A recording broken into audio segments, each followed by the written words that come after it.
Chapter 141. Raven is a monster. Northern's assumption was reasonable, but it had a significant flaw. It made perfect sense that the Luengard Empire was benefiting from the disaster, which was why they were allowing it to continue. However, what troubled Raven was, what could they possibly gain from monsters ravaging their continent? Luengard was a prosperous nation with abundant resources, a minimal population, formidable knights, and an unparalleled level of sea trade. Although the current state of affairs was unknown, Raven had initially thought that Luengard had locked their gates because they were too afraid to confront the destruction, likely a decision made by a cowardly emperor. But after hearing Northern's perspective, she began to reconsider her stance. Perhaps they do have something to gain from the disaster after all. But what could it be? Raven remained pensive for a few moments before her silvery voice cut through the silence. We do not have time for political games. Our arrival here was forced upon us. Ironically, we don't even know why we're here. Our parents likely believe we're at the academy, unaware of Ruffsberg's deception. Every student here shares the same grudge and anger towards him. Upheaving the agendas of some empire is not what we should be doing. She paused, adding, that is, even if there is any agenda at all. Northern nodded. I'm glad you see it that way. Then you should also understand that, for now, all our resources and manpower should be focused on finding a way back home. However, Gilbert wants you all to challenge and close the rifts. That is the only way for these people to survive, Raven asserted, her expression resolute. Northern stared at her frantically, his expression almost trembling. What do you mean, the only way for these people to survive? Do you think you're in a position to determine what's best for them? It's a luxury to care for these people while we're in such a dire situation ourselves. Raven met his gaze, raising her chin slightly. What's happened has happened. We can endure it and not only survive but change every aspect that affects us. It doesn't always have to be about us. We can restore the lives of these people if we fight together with them. We are stronger together. That's just a stupid ideology. It's stupid. It's stupid. It's stupid. Northern glared into her eyes, azure flames burning ferociously within them. Then a frown creased his forehead as realization dawned. You're buying into Gilbert's stupid idea? Do you all want to be heroes so badly? It was my idea, she replied to Northern, her expression unwavering, not even in the slightest. Northern's brows rose, then furrowed a second later. I see. I see. For some reason, he didn't find it hard to believe. This lady standing before him seemed like a walking disaster, and he only realized it the moment she claimed the idiotic plan of heroism was her idea from the start. His head lowered for a few seconds, then he raised it to meet hers once more. Lunatics. You are all lunatics. The frown on his face became tense and heavy with stress. You can, for God's sake, return home. Even if you can close all 5 rifts, won't you eventually have to ask Luengard's ship to leave? We will. Then why? Why are you guys so hell-bent on helping these people? It's not even helping, it's pushing them to their death. Because if you wanted to help them, you'd be looking for a way to transport them to the Central Plane. Instead, you are caring for things like, can they feel at home? He pointed at them with a deep scowl etched on his face. These people are suffering. They live every day, unsure of when their end might come. You could remove them from this predicament. This is just land. They could adapt to whatever they find in the Central Plane. But you insist on pushing them toward their deaths. Your plan will claim so many lives. It would be worth it, Raven stated, her tone firm. A terrified expression froze on Northern's face, his mouth slightly agape. This girl is a monster. He let out a heavy sigh and smiled bitterly. There's no convincing you either. It's fine. As I've told Gilbert, you can do whatever you want. I have no care for it. I'll do my own thing. He waved at her and turned to leave. Before he could move, her voice echoed into his ears. I'll hire you. Northern turned around, his brows furrowed. What? Her gaze was more resolute than ever. I'll hire you as a mercenary. I need you to accompany me and Terence to a place. Silence ensued between them for a few beats. Then Northern's voice severed the taut tension. "I don't find this pleasing. Are you playing with me?" Raven shook her head. "No." He took 2 steps closer, glaring at her, his face barely 2 breaths away from hers. "Then what are you doing? You think I'll accept if you involve money?" "Oh, I see." He retracted his head and nodded sadly at her. "You must be one of those damned kids who come from rich clans and think they can solve everything with money and by calling out the name of their clan." Raven frowned. "When did I ever call out the name of my clan?" "You didn't need to." He cast a distasteful look on her. "I'm not interested in whatever price you have to offer me. I'm not interested in associating myself with any of you." He turned away, but her voice stopped him once more. "Even if it's an airship?" His legs froze as he was about to take his next step. Slowly, he turned back to face her. "An airship?" "Yes, it's an item to be exact. You won't need to go to the Luingard Empire, and I can give it to you so you can go home. Of course, after you help me." Northern's countenance crumpled horribly. Insane. This girl is insane. Chapter 142. Avarice should be renamed to Northern. It made no sense to Northern. It was absolute lunacy. If he had a way to go out of the rift all while he was in it, he would have grabbed onto that way and stepped out of that place with immediate effect. There was a thin line between cowardice and common sense, but it didn't matter in the face of survival. He needed to live, maybe to come back and fight another day, maybe to get stronger another way. As cowardly as running away sounded, Northern believed it was common sense and reasonable. Confronting something when your doom was certain sounded even more cowardly, plus stupid. If she had an airship, not only could she avoid whatever horrors might be in the sea, she didn't need to go to Luingard. It'll be a safe ride back home. So why? Why is she not using it, and why is she willing to give it up for me? Northern narrowed his eyes in suspicion, then scoffed. "All right, so you want me to believe you have an airship, which, by the way, would make your journey back to the Central Plain a cakewalk. Not only are you not using it to go back, but you also want to leave it for me." Raven shook her head, hair swaying gently along. "No, you are wrong." "Then?" Northern tilted his head. "Would you care to explain?" "I don't have the ship yet." A frown creased upon Northern's brows, eyes crinkling beneath them. "I don't get it. So you were planning to bargain with a ship you don't have yet?" He didn't know whether to call her stupid or insane. Or she's just plain dumb maybe. But Northern knew there was nothing dumb about the girl standing before him. How old could she even be, 16? He wondered, however, discarded the thought a second later. What's the use of such useless thoughts? Raven started. "The ship. I could get it any time I want, but I decided not to in order to keep it a secret. Of course, you have to. Knowing there is a way home will tear up the order in the little kingdom you guys have managed to build for yourselves." Northern's brow suddenly flinched. Then he focused his gaze more on Raven. "Accompany you to where?" Raven did not hesitate. She spoke as though she was expecting Northern to ask all the while. "There exists a cohort put together by the Prince of Lothellowen. They tried challenging the rift, and I think they forgot something." Her explanation only made Northern's curiosity grow worse. Maybe that was what she was trying to do. Northern stared at her. His eyes were peeled dull and tired. Definitely, she wouldn't want to reveal all her information, but the fact here is that there is an airship. It changes everything so far. I could go back home. The thought of home filled Northern's mind with delight and expectations. At the same time, it was scary because he felt like he was having a wild dream, one that was bound to go up in flames. He clenched his fist tightly behind his back, staring at the ground for a couple of seconds before bringing his eyes back to Raven. "So this airship is supposed to be where?" "The location where we are headed," she responded firmly. The deal was so enticing. He would really be able to return home. He didn't care about anything. These guys were a lost cause anyway. He knew better than anyone the trouble that might be lurking in other rifts.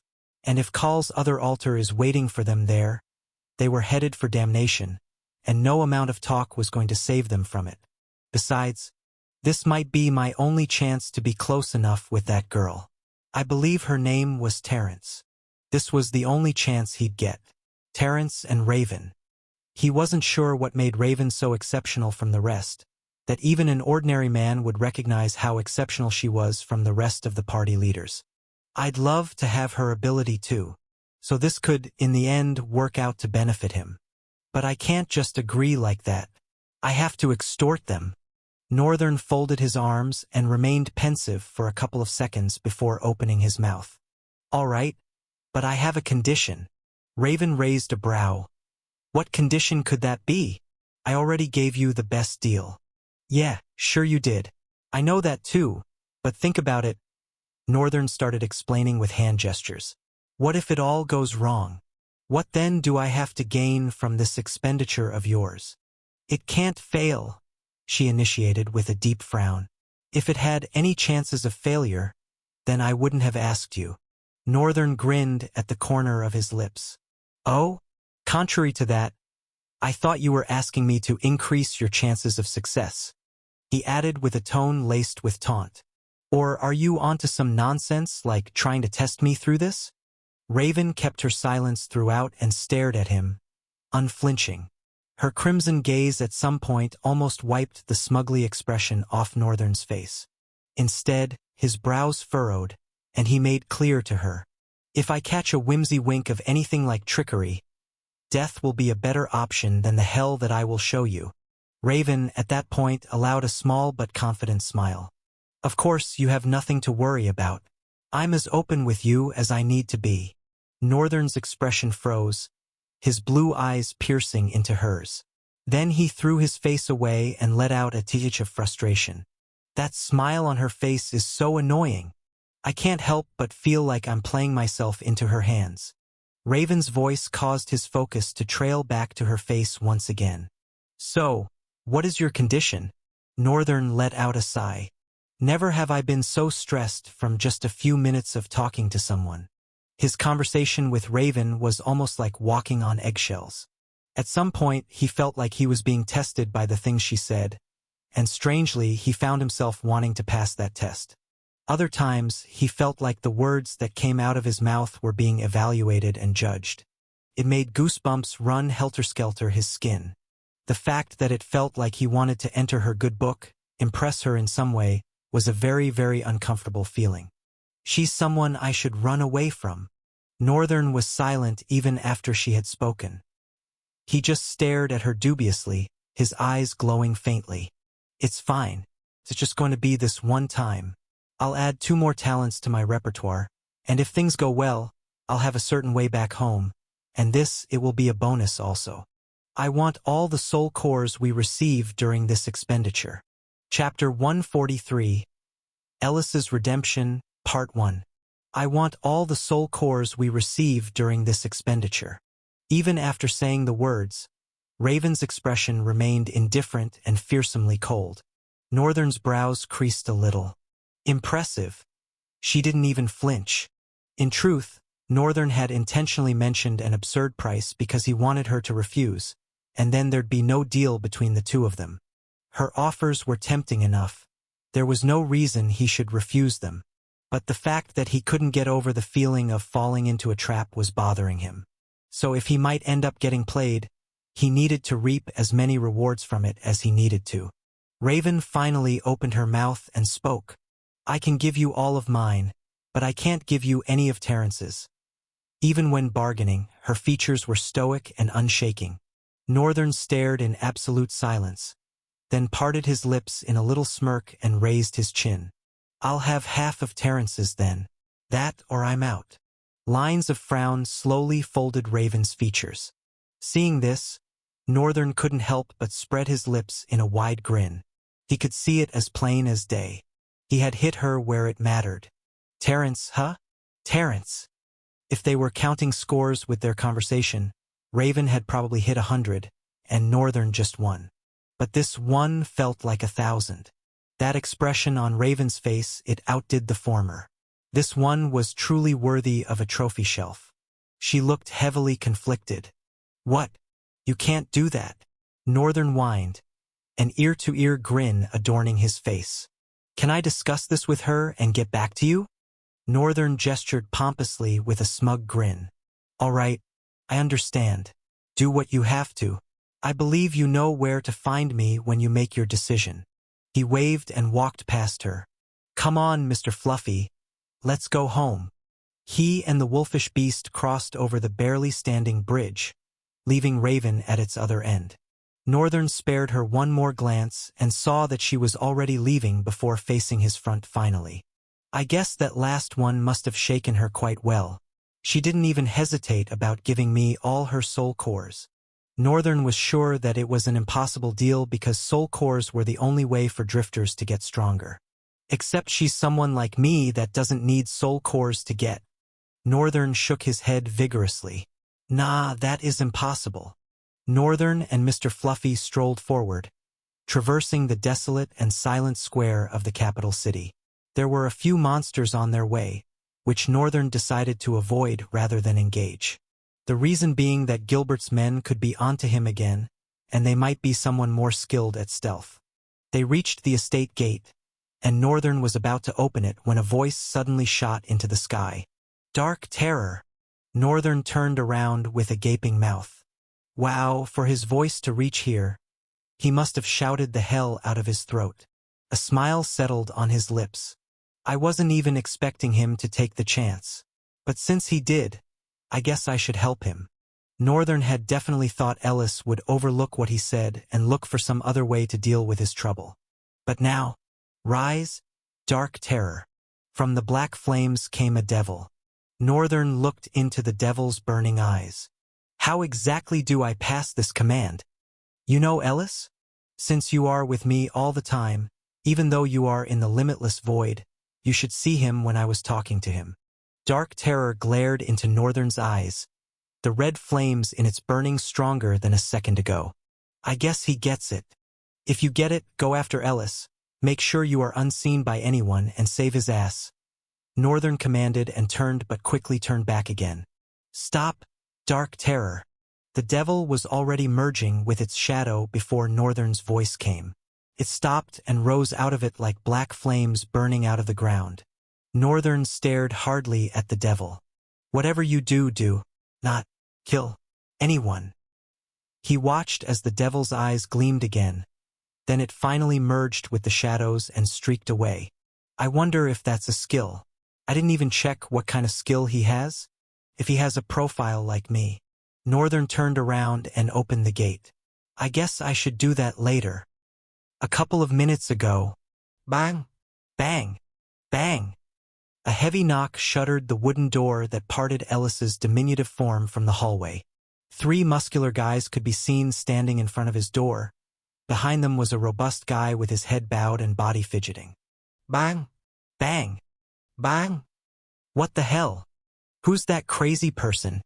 A voice shouted from inside the room, its echo a bit muffled. The muscular guys looked at each other with vicious grins. Then the one closer to the door raised his hand to bang the door with even more strength. However, the wooden door creaked open before he could bring his hand down. Ellis looked up, left and right, then his facial expression tore apart. He rushed to quickly dart back inside, but the man was faster, stopping the door with his strong arms before Ellis could slam it back. "What do you think you're doing, bozo?" "Sir," Ellis responded with humility, shoulders trembling and eyes looking anywhere but their faces. "I asked, what do you think you are doing?" The man speaking was a dark-skinned, bald, and extremely muscular man with a small snake tattoo on the side of his face.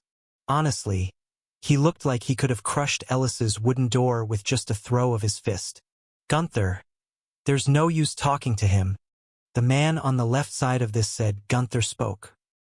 He was a little less muscular than Gunther, light-skinned, and with a mohawk styled on his head. "True." Gunther grabbed Ellis by his collar and effortlessly dragged him out, lifted him and threw him on his shoulder.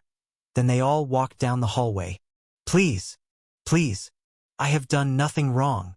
"If you did nothing wrong, then shut up," Gunther retorted as they turned left, entering another hallway that ended in a long arched window. Ellis looked up. Damn it! These guys are taking me to the backyard. That damn place. There were places where hoodlums would select as their own, a base of some sort. The backyard was such a place. Ellis had never experienced what it felt like to be taken to the backyard. Up until now, he had always been a good boy. Darn it! If only I knew that he wasn't a prince from Lewingard. Ellis gritted his teeth as they neared the end of the hallway. The window. Move faster. The last one behind grunted, smacking the head of the robust guy. The more they came closer to the window, the more horror overwhelmed Ellis's mind. He's gonna get beaten. They're gonna shame him and beat him up, and worst-case scenario, there was a rumor that Gunther likes guys, and he forces his way with them. The feeling does not have to be mutual. Please, please let me go. I have done nothing wrong. Stay still. Gunther hushed powerfully. They reached the window, and Gunther placed one leg, ready to jump through.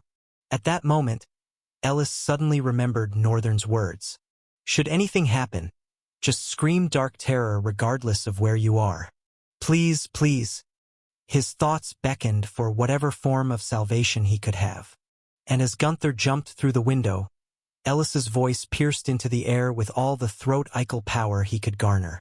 Chapter 144. Ellis's Redemption, Part 2. Thud. Gunther landed powerfully, his sturdy legs causing the earth to tremble slightly beneath his commanding presence. Without a shred of gentleness, he carelessly discarded Ellis from his shoulders, the poor boy's back smashing against the unyielding ground. Ellis curled in on himself, writhing in the excruciating, bone-deep ache that instantly radiated through his entire being. Why the hell do you keep shouting? Are you mad? Gunther snarled, his grip like iron as he seized Ellis by the throat and slammed him against the wall, pinning him there. I ask, are you mad? Answer me. Are you mad? No. No, sir. Ellis's voice quavered, icy tendrils of fear freezing his blood, his face drained of color. I'm dead. I'm dead. I'm dead. I'm dead. I'm so dead. Damn it. I regret the day I met him. It had been a day like any other. Survival was an ever-increasing struggle around the stronghold. True, they had enough to fill their bellies, sustained by the rations of meat that parties brought back from their hunts and shared. But if a man remained complacent because he had food in his mouth, such a man was bound for damnation. In the end, being comfortable was an insidious assassin, while confronting one's doom head-on was a fair and honorable executioner. Both, ultimately, would kill you. You'd either die a brave soldier or perish a foolish man.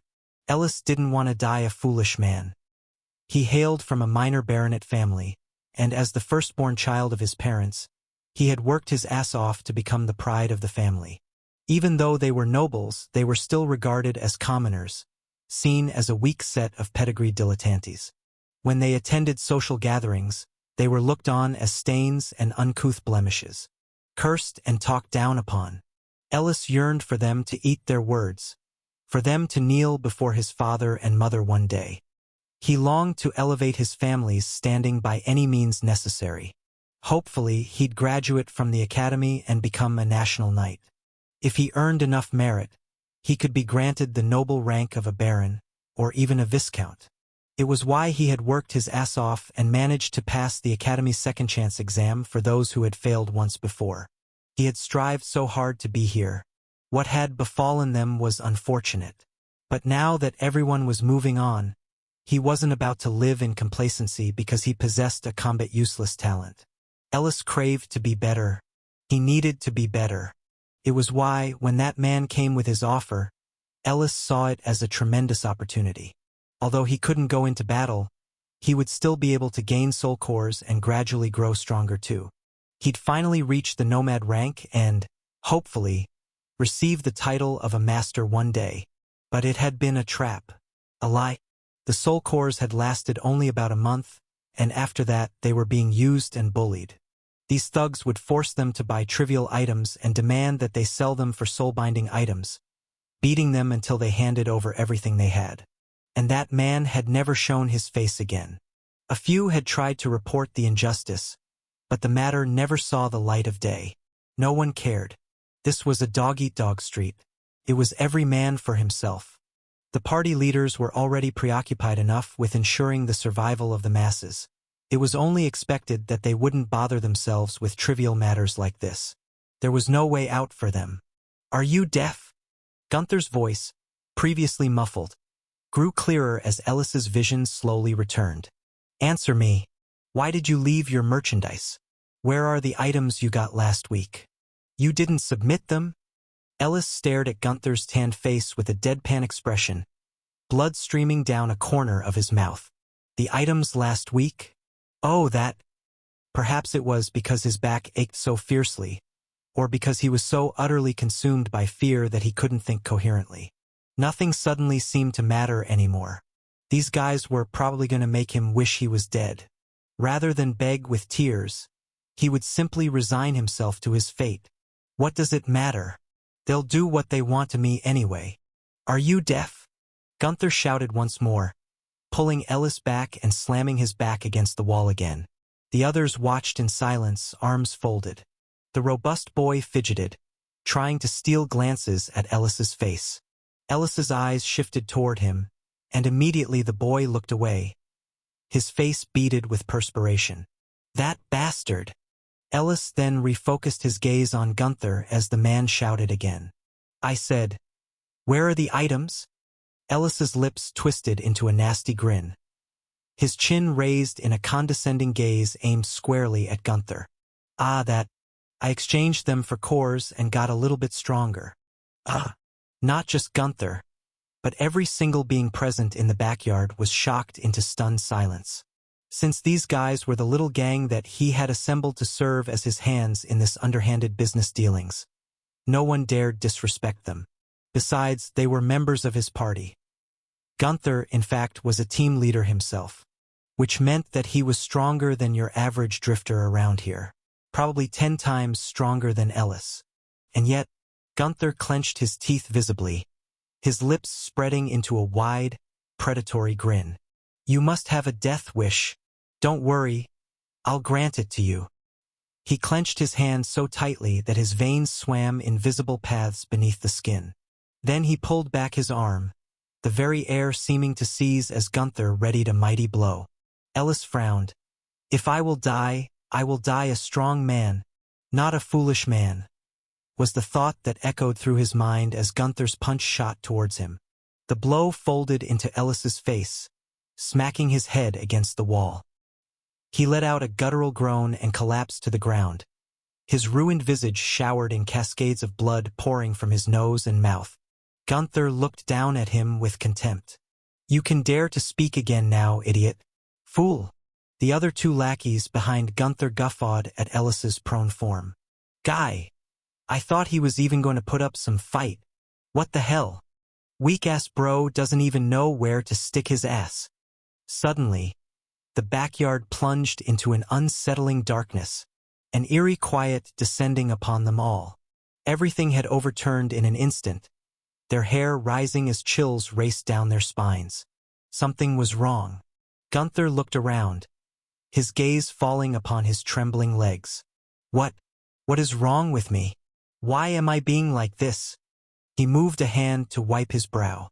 "I'm sweating." "What's making me sweat?" He turned to look at Ellis, who was writhing silently in pain. Surely it can't be this fool. That was when he noticed it. His brows furrowed deeply. A circular shadow was situated between Ellis and him. What? Has this always been there before? Gunther stared keenly into the shadow. Suddenly, for flaming eyes ignited within its depths. In that instant, every nerve in his body screamed only one primal command: run. Chapter 145. Ellis's Redemption, Part 3. In the blink of an eye, Gunther leapt back, landing farther away than even those behind him. His hands trembled, his legs felt feeble, as though they might buckle at any moment. He could only stare in petrified horror as a flame of darkness slowly rose from the ground and coalesced into a human-like visage. Or was it human? At least that was how it appeared to them, until its form was completed. The entity stood on 2 legs, with 4 arms, a curling tail protruding from behind, for crimson eyes glowing with malicious cruelty, and two black horns twisted upwards from its head. The devil stood between them and Ellis, who quivered uncontrollably. He had tried to look up, only to lay eyes upon a monstrosity. That monstrosity caused the tendrils of fear to ensnare his entire being, making what he had felt moments before now seem like child's play. In the face of such terror, he couldn't even muster the courage to raise his head. Besides, the one moment he glimpsed the monster was enough to comprehend. Although no one knew, Ellis was special in his own way, and he had kept that very fact a secret, because his parents had instructed him to do so. There's no soul core, but it's registering as a Hellion rank? Plus this air. I can sense its danger is devil level. What is a monster of this caliber searching for here? With just a glance, Ellis had activated his talent ability C. This talent allowed Ellis to peer into the soul of any monster, their rank and danger level information automatically imprinting itself in his mind. At his current level, it was impossible for him to discern their name. It also worked with drifters, although sometimes it proved useless against those above the drifter rank. It was impossible for him to peer into the souls of drifters stronger than himself. It also worked with items, although it had its own limitations. To put it simply, Ellis was a rare gem working diligently to conceal his existence. Several times he had tried to reveal the secret of his ability, but the warning his parents had sounded always echoed hauntingly in his mind. Ellis, until you find someone you can trust, never show anyone what you can do. Ellis had no idea why they insisted on it so adamantly, and now it didn't even matter anymore. He was probably going to perish in this place, slain by this monster, along with his tormentors. A satisfied grin spread across his face. At least they get to die too. Dark Terror stood motionless for a couple of seconds, awaiting the humans' reaction. However, they all shook with fear, one of them round and robust, even soiling himself. The devil remained still, crimson eyes burning towards them with cold, menacing indifference. They all trembled in fear and slowly began to retreat. The gap between them and Dark Terror gradually widened, and when they reached the edge of the backyard, which branched into an open alley connecting to the front yard, the devil moved. Before any of them could react, its hand grabbed one's face and hurled him against the wall, shot forward like a flash of black light, grabbed another, pummeling his stomach with its lower hand. And as Gunther made a run for it, his leg a step away from reaching the alley, its tail snatched his ankle and flipped him over, smashing him onto the ground. It repeated the motion several times, mercilessly pounding the muscular man into the ground as though he were a weightless piece of wood. Then it stopped and slowly stepped forward, leaving webbed cracks in the ground from the previous wreckage with Gunther. It drew closer to Ellis, looking him in the eye with its menacing, flame-like gaze. The poor boy's entire body trembled as he became the object of its scrutiny. Ellis squeezed his eyes shut, awaiting whatever fate might befall him. Then, all of a sudden, the oppressive presence vanished. It was like a veil of dark clouds had been torn away from the atmosphere. Slowly, he raised his head. It's gone. There was no monster anymore. Everything had returned to the way it was. No, even better. The air was fresh and breathable, cool and strangely invigorating. He looked around. Ahead of him, 4 of them lay unconscious on the ground. 3 were the handiwork of the devil, and 1, well, he was lying in a puddle of his own urine. Just how much did he pee? Ellis pondered, casting him an irritated glance as he stepped over the body. He passed the rest and ran for his life. One thought rang in Ellis's mind as he dashed through the alley and emerged in the front yard. Dark Terror. He didn't know why, but he had a gut feeling. That was what the strange white-haired boy had meant by saying he should shout Dark Terror. There was no other explanation. That had to be Dark Terror. If that was the case, then, who the hell is this guy? Oh my world. Have I not gotten myself into bigger trouble? Northern lay lazily on his bed, the daylight star high in the sky, bathing the entire estate in a warm glow. His room, of course, was dark and somewhat neglected from this radiance, but some feeble rays managed to invade through the window, illuminating the center of the room. He lay with his hands behind his head and eyes closed, enjoying the warm temperature of the early afternoon. Gosh, it feels like it's been centuries since I've seen the day. I can't even remember the last time I've been sunbathed. Northern might have entertained the idea of going outside shirtless to bask in the warmth of the daylight star, but he wasn't in the mood. His conversation with Raven still left him with some unanswered questions. He kept pondering hard if he was making the right decision by accepting her offer. Also, what were the things he could do moving forward? How could he survive in this land? How could he grow stronger? While lost in thought, the strangest thing suddenly happened. Do you want to copy talent Soul Eyes, C-Class, for 100 talent fragments? Northern's eyes flew wide open. Yes. Sorry, you do not have enough talent fragments to copy the talent. I don't know what just happened, but crap. Chapter 146. Cleaning Up Brimfield Forest, Part 1. Northern was still in a daze a couple of seconds after the transparent panel had vanished. What was that? There's definitely no one around me, and I didn't witness anyone. Suddenly, he paused. It didn't take him long to realize the potential source. He frowned, suspicion creasing his brow. No, that can't be possible. I can copy talents even without being physically present? What Northern was suspecting was the fact that there was only one connection to him that extended outside. If someone had used a talent ability on Dark Terror, then it made sense. However, this realization was profoundly shocking. Could this have happened before, or was it a new capability he gained upon reaching the Drifter rank? Northern didn't know. I'm confused. But something nagged at him. He summoned his profile and scrutinized it intensively for a couple of seconds. Name, Northern Longguard. True name, nameless. Attributes, formless, spawn of void, limitless void, vestige of chaos and void. All eyes, chaos thread, flames of chaos. Soul rank, Drifter. Talent fragments, 0 out of 2000. Copied talents, 0/2. Own talents, 1. Attribute abilities, active/passive. September 10th. Owned items, Mortal Blade, Eternal Twilight, Silver Sword, Death Glare, and 24 others. My talents have stagnated since I returned from the rift. To be precise, it was only yesterday he woke up, according to Annette.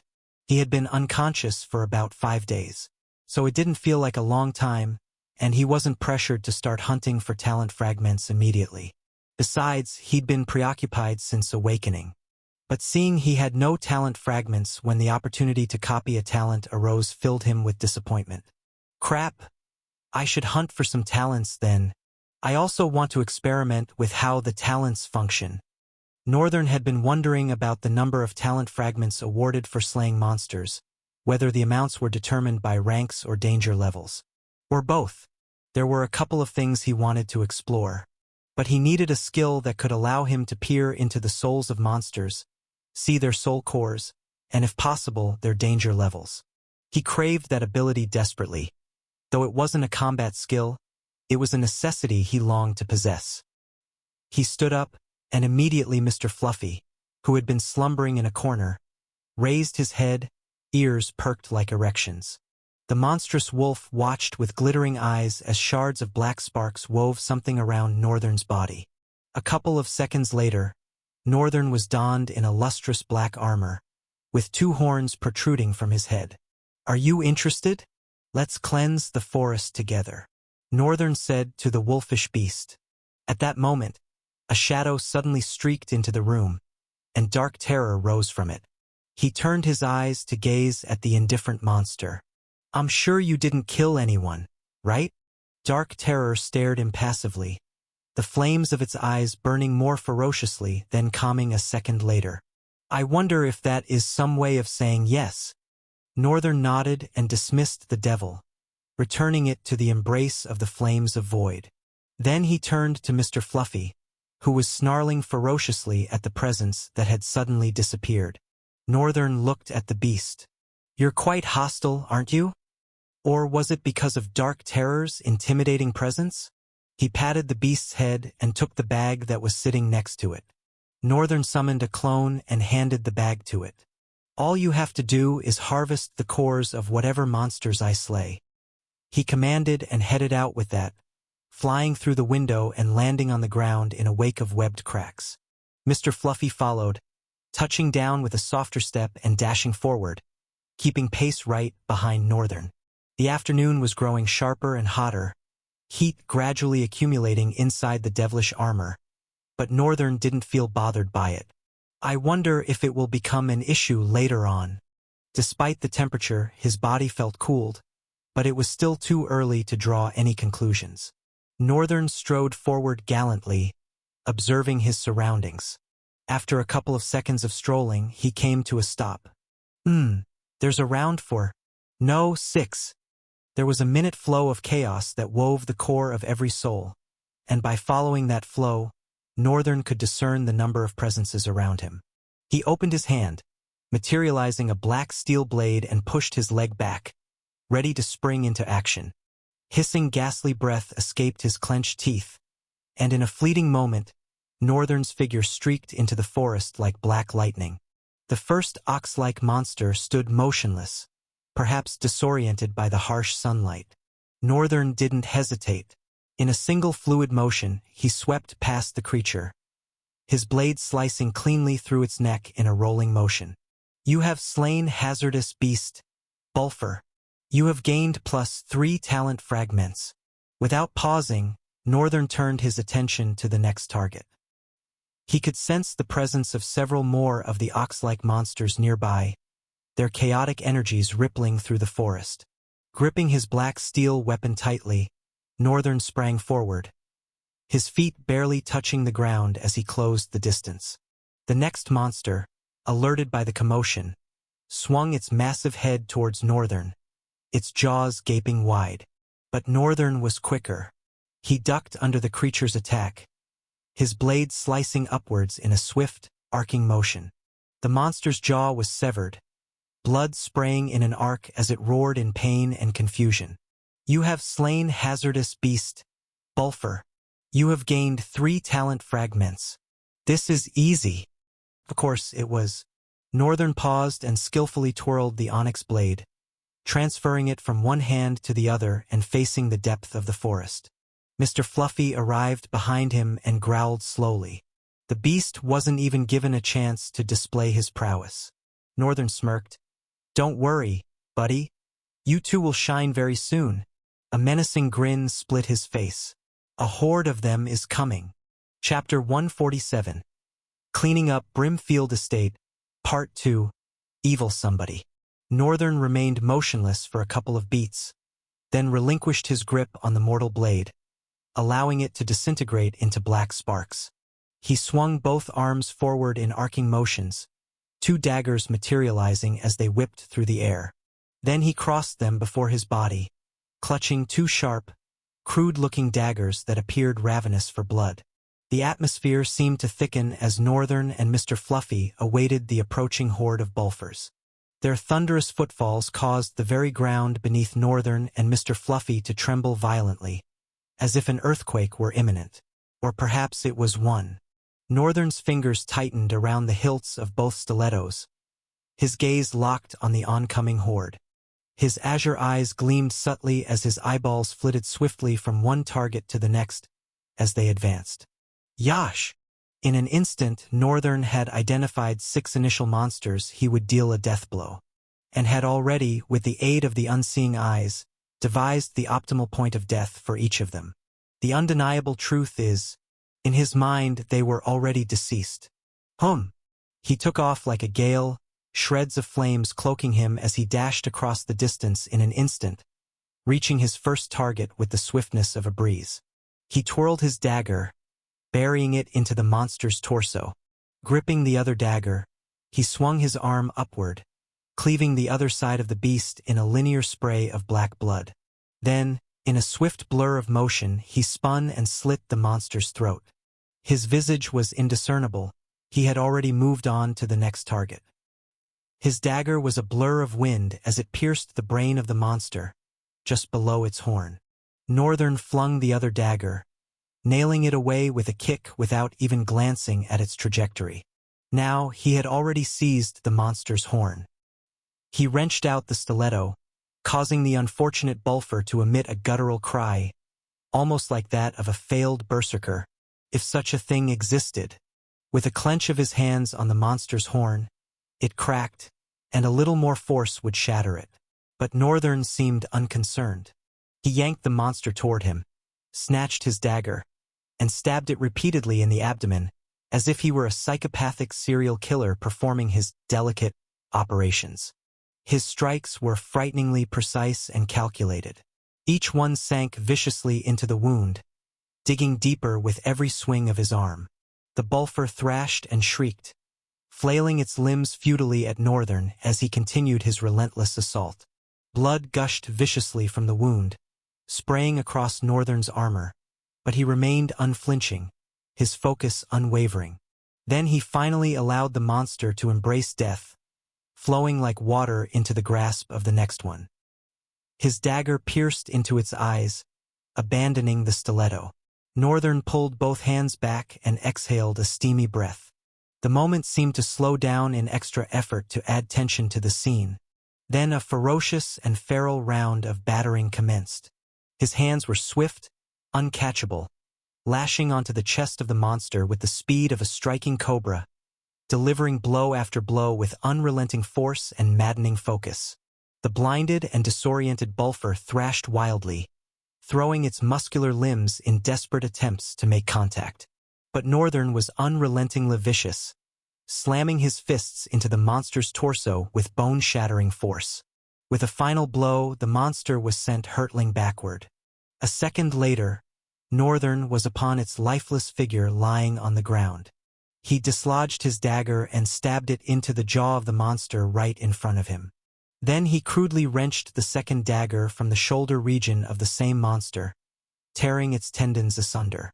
Northern launched himself into the air and delivered a 360-degree kick, sending it careening through the horde. He twirled both stilettos once more and hurled them like darts, then dashed forward, several shards of black light appearing on both his arms. With a silver sword in one hand and a ghostly fine blade in the other, Northern closed the distance and swung outward in cross arcs, inflicting crude lacerations on the bodies of both monsters. Then he released both swords, returning them to the embrace of his soul, grasped the taut arms of both monsters, and forcefully pulled them toward each other, smashing their frames together. He dislodged both daggers, shifted to one side, and rained battering slashes on one monster. Then, with a final swing across the neck, rendered the Bulfer voicelessly dying. He shifted sideways again and twirled the dagger in the air, just above his palm, caught it back, and shot it into the eyes of the other Bulfer, adding one more with his other hand. With both eyes blinded, the Bulfer lashed out with unbridled wildness and ferality. Looks like their reaction to blindness is all the same. A vicious grin caressed Northern's lips as he slowly moved his hand and touched the monster's head between its horns. Northern, from the moment the Bulfers were rushing towards him, had activated the unseeing eyes, which caused their movements to slow down before his gaze. If he wanted to, at that moment he could have dealt with all 6, even 10, if he so desired. But Liel, Eyes of the Unseeing, was an ability that granted an unnatural boost to his physical power, albeit for a limited duration. He could have ended it within that duration if he wished to. It would have been much swifter. But Northern voted against the idea. While it granted him an enhancement, he thought to keep that as a trump card, and witness how fast and far he could push himself. And more beautifully, Northern's awareness of the space around him grew more vivid with each use of his eyes and body. It was becoming a function of his entirety rather than solely of the eyes. It was a sweet sensation to be aware of his surroundings without having to directly look at them. It was insanely sweet. With ferocious glee ignited in the depths of his azure eyes, Northern uttered coldly, "Burn!" A ferocious black flame enveloped the beast, causing it to wail and dance erratically. Northern watched, chuckling as the monster stumbled backward, rolling into the others, and the flame caught onto another Bulfer, and another. Before long, his environment was simmering with black flames. All this transpired in a mere 30 seconds. 30 seconds. Chapter 148, Narcissistic, really? A Northern stood expressionlessly, watching the mayhem that its master wrought with a crude laughter plastered on his face. Up until now, it had been doing its work of diligently cutting apart the viscera of the slain monsters to harvest 3 beast cores each. But right now that task proved to be quite a daunting one. Regardless, the clone stood with no shred of expression on its face. It was like a statuesque version of Northern, only that this statue had more flesh than stone. Black flames eerily illuminated this area of the forest. Even Mr. Fluffy had to take a brief pause. As compared to before, from a small interloper to an enormous abhorrent harbinger of crude and unforgiving lacerations. Before its stalwart brown teeth and lightning speed, even the Bulfers who are born predators now had no choice but to become prey. The white varmint transitioned between their muscle frames, in a wake of deep gashes and splattering black blood. However, even it was taken aback by the might of Northern's attack. The sinister flames that burned in the forest reflected in its widened blue eyes, and those eyes glimmered with adoration for the man that stood in between them. Laughing. Sweet. Really sweet. Northern looked around, awestruck. This is a work of art. Oh crap. Have I always had an artistic side to myself? Art was the one thing Northern had always sucked at. But I think I'm a very good artist in this world. An artist who can do amazing things with flames. Just look at this. He raised his head to the flutters of flames that didn't look like they'd chill anytime soon. A smug grin spread across his lips. I have to give it to you, Northern, you're good. He folded his arms and laughed for a couple more seconds. All right, that is that about that. Let's see how much I gained. The system kept pouring in. He summoned the panel. Name, Northern Longguard. True name, nameless. Attributes, formless. Spawn of void, limitless void. Vestige of chaos and void. All eyes, chaos thread, flames of chaos. Soul rank, drifter. Talent fragments, 81/2000. Copied talents, 0/2. Own talents, 1. Attribute abilities, active/passive. September 10th. Owned items, Mortal Blade, Eternal Twilight, Silver Sword, Death Glare, and 24 others. 81, that's fair. Since Beast rank gave 3 fragments, I guess I killed about 27. He looked around, dazed for a second. Wow, maybe I underestimated what Black Flame could do. Augmentation. Black Flame proved itself to be flawless, just by using the flame to augment himself and his sword. An Apex-level monster shuddered in fear. And just by attacking one monster, every other caught the flames and burned to their demise, dancing in unorganized choreography. It made Northern once again grin with a sinister glee. He clapped at himself. All right, let's move for real. Time to move things to the next level. Northern grinned and continued forward. The clone was still way back, harvesting cores from crisply burned bodies. And Mr. Fluffy was right behind him, his eyes gleaming with a radiant glow of respect. Both of them marched forward for a while without encountering any forest. In fact, Northern would say they've pretty much explored the forest path that led straight to the gate, since they were now standing in front of the gate and couldn't find any more monsters. I'll be disappointed if that is the case really. He looked around. So, only about 27 beast rank monsters exist in this forest. And Instructor Annette said it's dangerous. He shook his head dejectedly and circled back. Even though his sensibility to life through chaos proved to be quite effective, at the same time it felt so fickle that Northern had concluded earlier that he shouldn't depend too much on it for perception. When it came to sensibility and perception, he doubted if anything could surpass the human senses being trained to their optimal state. With the overwhelming unlimitedness that being a drifter offered individuals, Northern knew or suspected that it was probably possible to hone his five senses so much that they'd function at a transcendent level. Of course, it was all speculations. Right now, he didn't know for sure.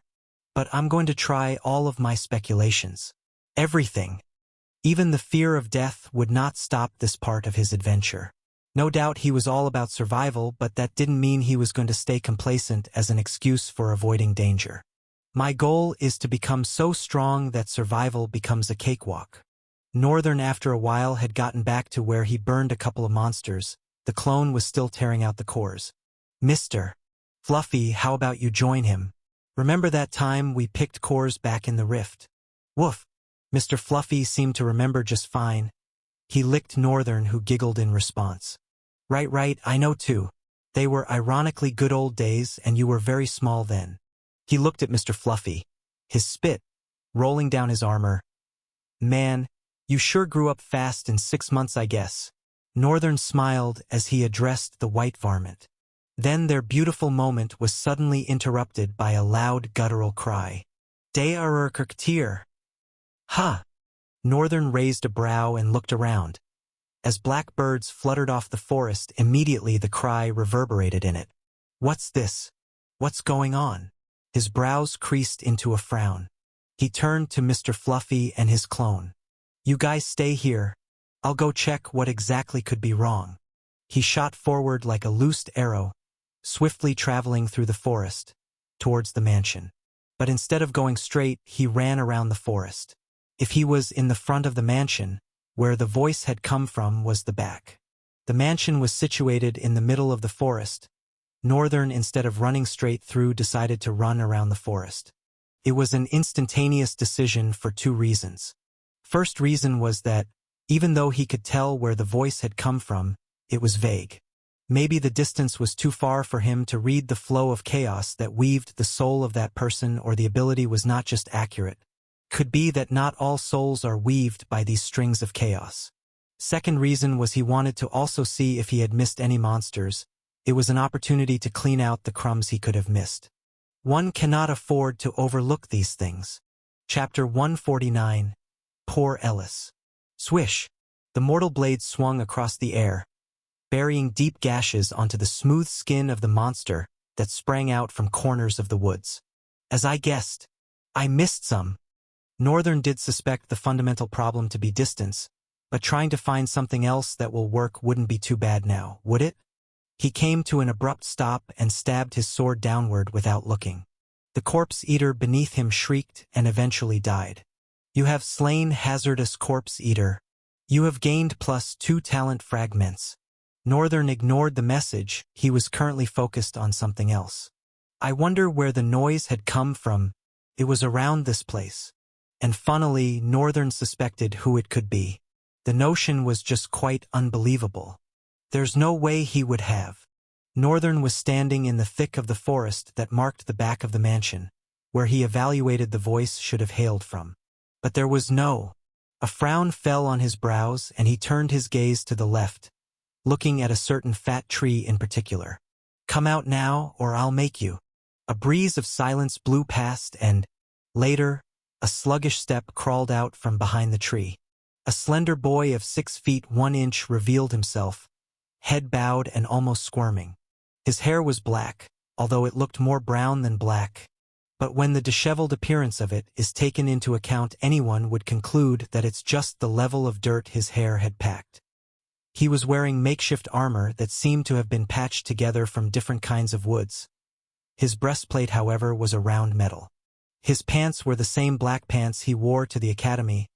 His boots were now replaced by some sort of knee-length ones. I'm sorry. His voice trembled. Even after his words had fully registered in his mind, Northern still found it hard to digest. He just stood there, blinking. It's really him. He came. Northern was speechless for a couple of seconds. Those seconds passed in grave silence. The slender boy standing in front of a tree, Northern standing opposite him. Then finally, Northern's voice cut through the silence. Are you insane? What are you doing here? Ellis shivered even more the moment Northern's hoarse tone shot at him. His heart felt like it was shrinking. The entirety of Northern's form made his blood curl. There was something about the armor Northern was wearing that bore a striking similarity to the monster that had saved him. In fact, Ellis had undoubtedly thought that it was Dark Terror that was coming. He could sense the ominous presence as it came closer with inhuman speed, which was why he thought of hiding before it approached. But on seeing its visage, he saw blue streaks of light. He never saw blue with the monster, it was just the red flames in its eyes. Northern was giving off the same malicious aura that the monster had, although slightly inferior, but it was too similar to be overlooked. Ellis could tell in an instant that there was a very vivid connection between this monster and Northern. Most likely it had more to do with his talent and talent ability. I'm Glaw. I didn't make the wrong decision. Are you deaf? I said. What are you doing here? Northern's voice shook him out of his thoughts. I'm sorry. I'm very sorry, he apologized, bowing 90 degrees each time the word sorry made it out of his mouth. Then shakily, he straightened his back but still tried to keep his eyes from meeting with Northern's while stealing glances of him as he responded. There was no W. Where else I could go? Northern arched a brow. What do you mean? Calm down and speak to me. His tone simmered down a little. Strangely, the entire atmosphere seemed to ease up and Ellis suddenly found his words flowing out better. The thing is, a strange monster came to save me when I screamed Dark Terror. I know that. Northern's response was sharp and short. But I am in more trouble. How is that my business? You owe me one already for saving your ass. Yes, but you said you were going to help me out of the situation. I asked why I should, and I don't think I got a reasonable reply from you. Is there something you could give me? Northern's gaze trailed up and down on him for a moment. Then his voice continued. No, I don't think you have anything you can give to me. Northern began walking closer. Or, you could give yourself. You could serve me? A smirk curved his lips. Ellis immediately frowned and retorted sternly. I'm not looking to get out of that slavery only to enter into another one. Of course, of course. Northern paused and stood in front of him, silent. Suddenly, a panel appeared before Northern's eyes. Do you want to copy talent Soul Eyes, C-Class, for 100 talent fragments? Sorry, you do not have enough talent fragments to copy the talent. Northern's eyes widened. What? Wait, what just happened now? Northern frowned and looked at Ellis. At that moment, Ellis's head suddenly jerked backward, causing him to stagger back. He managed not to fall, and as he was about to straighten his head, Northern appeared at his front and grabbed his neck. You fool! What the hell do you think you're doing? Ellis trembled as Northern clenched his throat and glared at him. He tried to struggle away from Northern's grip, but it was too strong. Besides, his left eye had gotten blurry, and a drop of blood was streaming down his cheek from his eye. Northern squinted his eyes. He is the one. He is the owner of the ability. It suddenly made more sense when Dark Terror saved him. It's possible that he had tried to take a peek at Dark Terror, and since Dark Terror was linked to Northern, he could copy the talent without having to be there directly. And now he is using it again. The name does sound fancy, but I am more curious what it is. I need to be very meticulous, to be sure I'm not making a mistake. Northern looked at the poor boy, obedient and calmly fitted in his grip. For now, I should keep him around and find out more about his talent. Chapter 150. The Gem in Ellis, Part 1. Northern and Ellis stood silently against each other for a couple of seconds. Then Northern released his grip on the poor guy, looking down as he crumbled to his knees. What was that? What ability was that? Ellis' eyes widened instantly. He raised his head with trembling pupils. No way. He managed to see through my talent ability? Ellis' widened eyes transitioned onto a deep frown. Seeing this, Northern extended his hand, materializing a black stiletto. This can either go two ways for you. You speak, or you speak but with your teeth broken and deep wounds playing here and there around your skin. I'm not sure I will do it well, maybe I'll call Dark Terror to help me with that. He paused, stared intensely at Ellis and added slowly. You've met him before, right? Dark Terror. Ellis nodded his head vigorously in response. Then he bowed his head and screamed, "Please spare my life." Northern stood with one hand akimbo. The other was twirling the dagger playfully, its onyx blade sinisterly gleaming in the afternoon light. "If you want me to spare your life, then we will have to take this slowly. I ask, you respond." He looked to his left and softly summoned, "Dark Terror." A dark cloud of flames emerged and revealed the devil.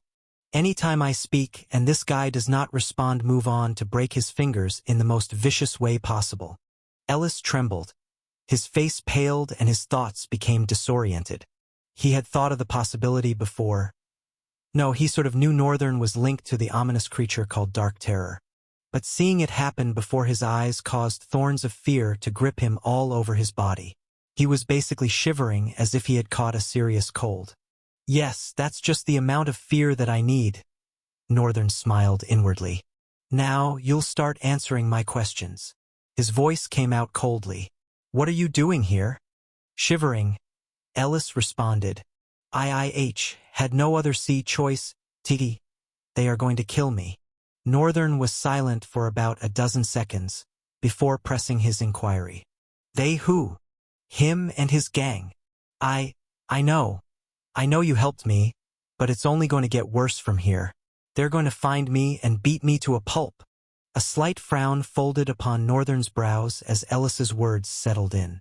That's true. He had sent Dark Terror as a temporary solution to Ellis's problem.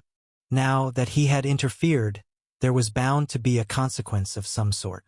That consequence now was Northern's big cup of tea to drink, since it involved Dark Terror. It was also why Ellis could not stay back in the castle. This him will come straight for him and do whatever to have his answers. Still, to come to this place, did he not know it is filled with monsters? Northern discarded that thought immediately. Ellis had come through the back, which means he was well aware of monsters. And the fact that they were not too many in this region. That sense of awareness is amazing. Too amazing. Northern squinted his eyes and took one step closer to Ellis. Why did you pass the back of the estate?" he inquired.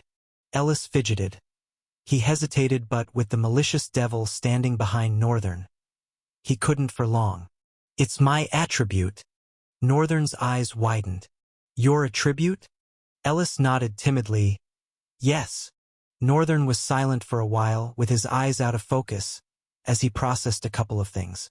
He then looked at Ellis and opened his mouth. "Let me get this straight," he said. "You have an attribute that allows you to be able to perceive your surroundings?" Ellis nodded timidly again. "Explain." Northern's harsh tone rang out, inquiring sternly from him. Ellis was silent for a while, debating whether he should speak or not. Northern was in front of him. Dark Terror was in front of him too, looking eager to spring into action. Maybe any later than this the monster could even move. And he promised his parents not to reveal his talent. "Mom, Dad, I'm very sorry. I have to think about saving my life first." He sighed and started. "My talent is called Soul Eyes." "Oh, I see." Northern was not surprised to hear the word, although he was quite happy to see that he was indeed correct. Now, he just needed to know the remaining information about the skill so he'd judge if he should copy it or not. "Wait, is that it?" Ellis asked, shocked at Northern's reaction. "What else?" Northern asked with a scowl. Immediately, Ellis looked away, almost squirming. "It's nothing." "Continue," Northern demanded harshly. "With my talent being Soul Eyes, my talent ability is see and my attribute is sense." He paused, looked at Northern's face and continued. "See allows me to appraise anything, human, items, monsters. I can see their talent abilities, although it doesn't work with their true names and attributes. I also can't see for anyone stronger than I am." Northern froze. "Crap. It's amazing. This is it. This is what I've been searching for." He quickly recomposed himself and peeled his gaze on Ellis. "So, just now you were trying to appraise me? Is that why you were bleeding in your eyes?" "Yes." Ellis nodded and slowly frowned. "But something was different. He raised his head to Northern, who folded his arms in response. Listening. Usually, I don't just know it for other people. I've tried it on even Sage Gilbert before. It has never backfired on me. Which is why this is strange. You are a drifter rank. The recoil in my eyes felt like I was trying to peer into something more than myself. Something chaotic. Ellis' explanation was delicate. It could be seen from the intense expressions he weaved across his features as he explained, each time searching for the perfect word that would carry what he meant, hoping Northern best understood him. And Northern really did understand him, in fact, more than Ellis understood himself. I guess this is because of chaos and void. There was no other explanation, since Ellis said it looked like he was trying to peer into something bigger than himself. A small smile formed on Northern's lips. Does this mean I'd be shielded from uncomfortable scrutinizations like this in the future? Nah, I can't be sure. For now, I should focus on the ability in front of him. Being able to appraise everything is enough for me to copy it. It has everything I need. Everything. Chapter 151. The Gem in Ellis, Part 2.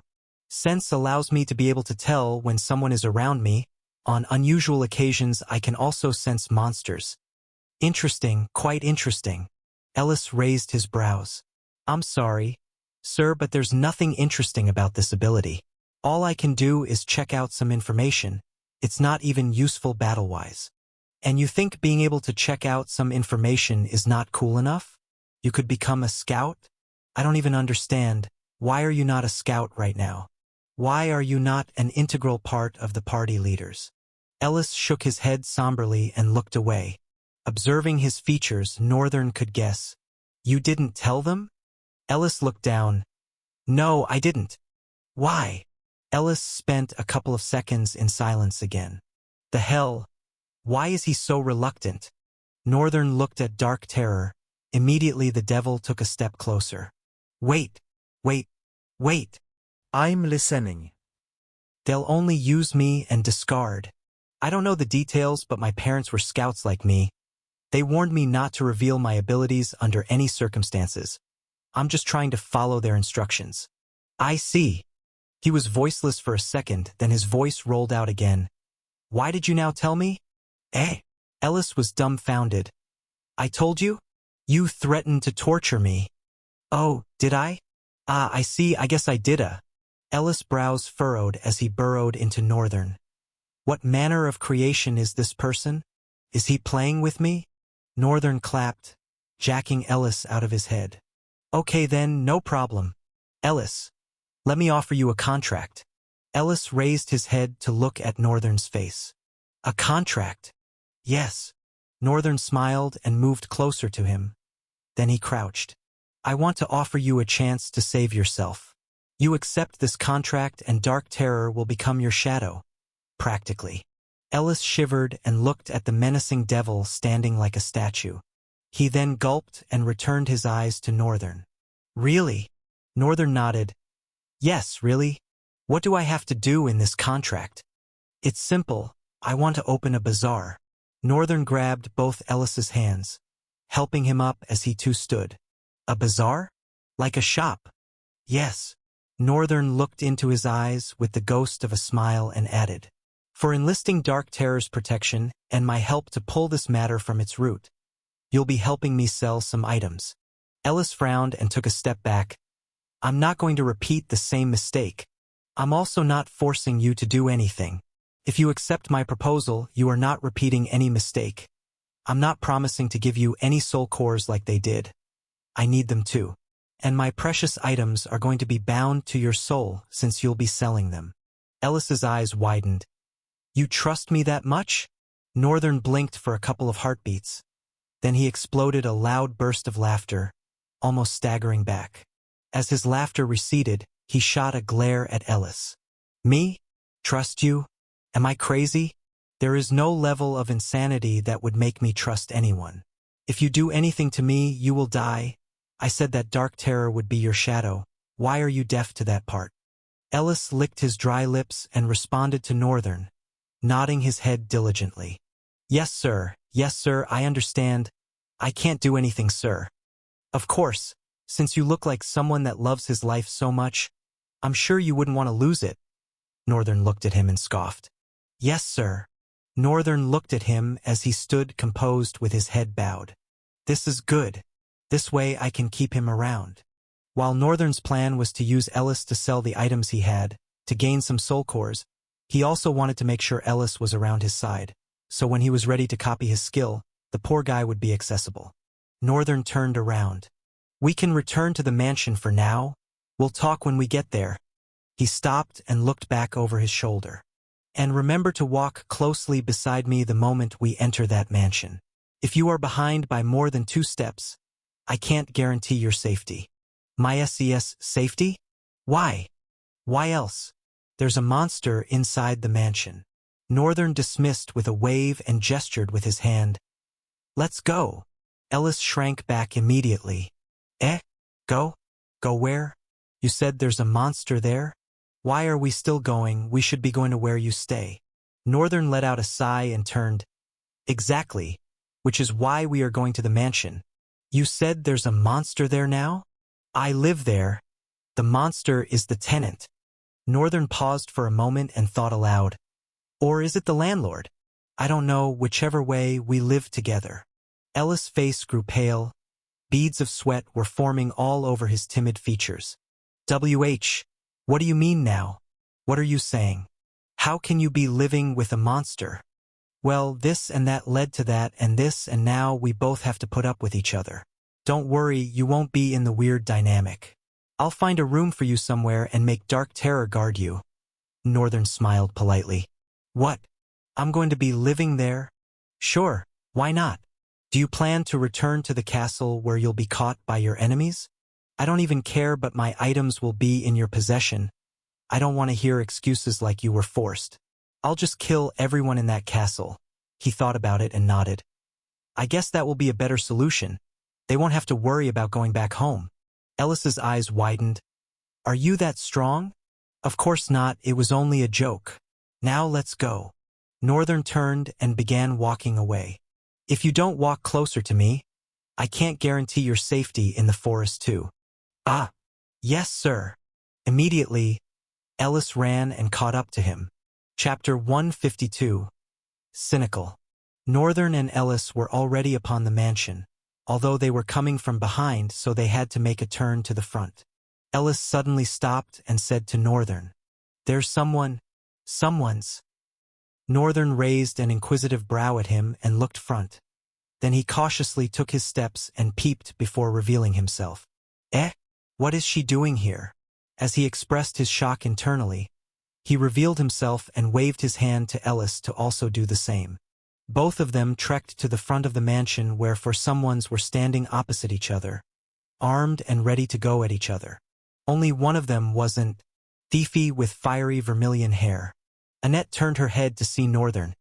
Immediately she let out a sigh and slapped her face. Master, what is going on right now? The brown-skinned lady beside her asked. She was standing with her hands fisted in front of her face. Metallic gauntlets of no really impressive design adorned her fists. Immediately Northern laid his eyes on her. Even he couldn't resist what they provoke in every man. She had a big stature, not anything concerning, but it made her womanly features to be quite prominent, especially when she was dressed like that. Tight tank top and jean shorts that revealed too much of her thighs. Although the jeans seemed to have lost their qualification to even be called jeans. But that was beside the matter. The point was, damn, her thighs. Northern found himself gawking for a moment, before Annette interfered. Ah, caught you staring at my student. Immediately, the dark lady threw her face back at Northern, with a scowl etched upon her face. But immediately she returned her eyes to the front, her scowl just now crumbling to a puzzled expression. In front of her were two, perhaps beings. One was a beast she had seen. The other was a young man, an exact copy of the one standing behind them but in a different armor. Master, is he a twin? Annette looked at the lady beside her. Noticing her confused frown, she leaked a small smile and replied, No, he's not. That's his talent ability, I presume. Annette shifted her gaze to Northern. But everyone is saying he's a tamer. which really makes him a gem already. Are you saying he has two talent abilities? Annette scratched her head. See, I don't even know myself. This guy is the one thing that doesn't seem to make any sense. Northern came closer and stole a glance at her thighs. They were thick and brown, with the reflection of the sun falling on her form. Her skin was glowing, and her thighs too. What the heck are you gawking at? She snarled at Northern. Immediately he retracted his eyes and shifted them to Annette, then cleared his throat. Ahem, instructor, and what brings you here? Well, I just wanted to check up on you. So, Northern interrupted. And you brought along your student? Northern gave a stern look at the lady, then returned his eyes to Annette, frowning. I don't think so. What do you want, Instructor Anne? What? Can't an instructor come say hello to her favorite student? Drop it. I wasn't even your student. You just conducted my exam for a day, and that's it. Annette frowned for a fraction of a second, then sighed, touching her chest, her face dubiously contorting into a sorrowful front.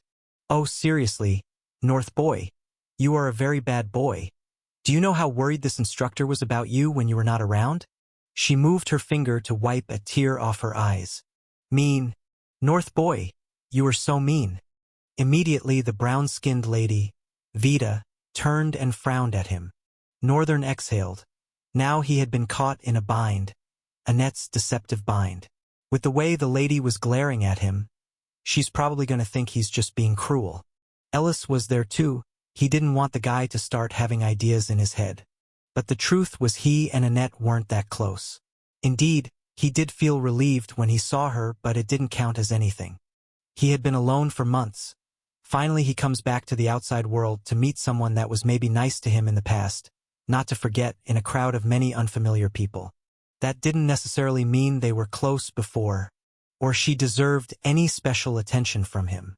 It also didn't mean she had any privilege to come to his house unannounced. Besides, they weren't that close, but he could guess enough of her character. This drunkard wouldn't come here to just check up on him. I bet she needs something. Northern's voice invaded the silence. I know you want something from me. How about you just drop the act and say what you want? Speaking to my master like that is disrespectful. Vita snarled at him with a furious glare. She looked like she could rip anything to shreds with the scowl on her gray eyes. But Northern ignored her and turned to Annette. What is it? Annette heaved a sigh and intoned. Seriously, you brat. What world did you live in to be suspicious of everyone around you? Listen, I sincerely came here to see how you are doing. While doing that, I wanted you to spar with my student. Her name is Vita. Northern looked at her, then looked at her student, not sparing a glance at her thighs this time around before his gaze went back to Annette. So, in a word, you also came here to gauge my abilities. You wanted to see what I'm capable of? A frown settled tensely on Annette's brow. What nonsense is that? I told you I came here to make her train with you. To be particular, I wanted 3 of us to work together and clean up the forest since it's teeming with monsters. I thought you might need some help, and it's a good opportunity for her to grow. Her frown slowly dissipated, then she added, I don't even know what to feel right now. There's the shock of finding a pile of burnt bodies around. There's this, you being suspicious of me. I know we weren't close in the past, but for 6 good months in this realm, I was the only person that cared about your existence in all the people that knew you. This feels wrong to me. Northern was silent for a couple of seconds. Did I make a mistake? But there's no reason. She doesn't even know me. Why will she care about helping me to clear the forest? What if she got hurt in the process? Then she'd be resenting me. Or at the end she'd expect that I give her the soul cores or some sort of reward. Northern sighed. I really do not understand you guys. He might have been someone who gave everything because of love in his past life.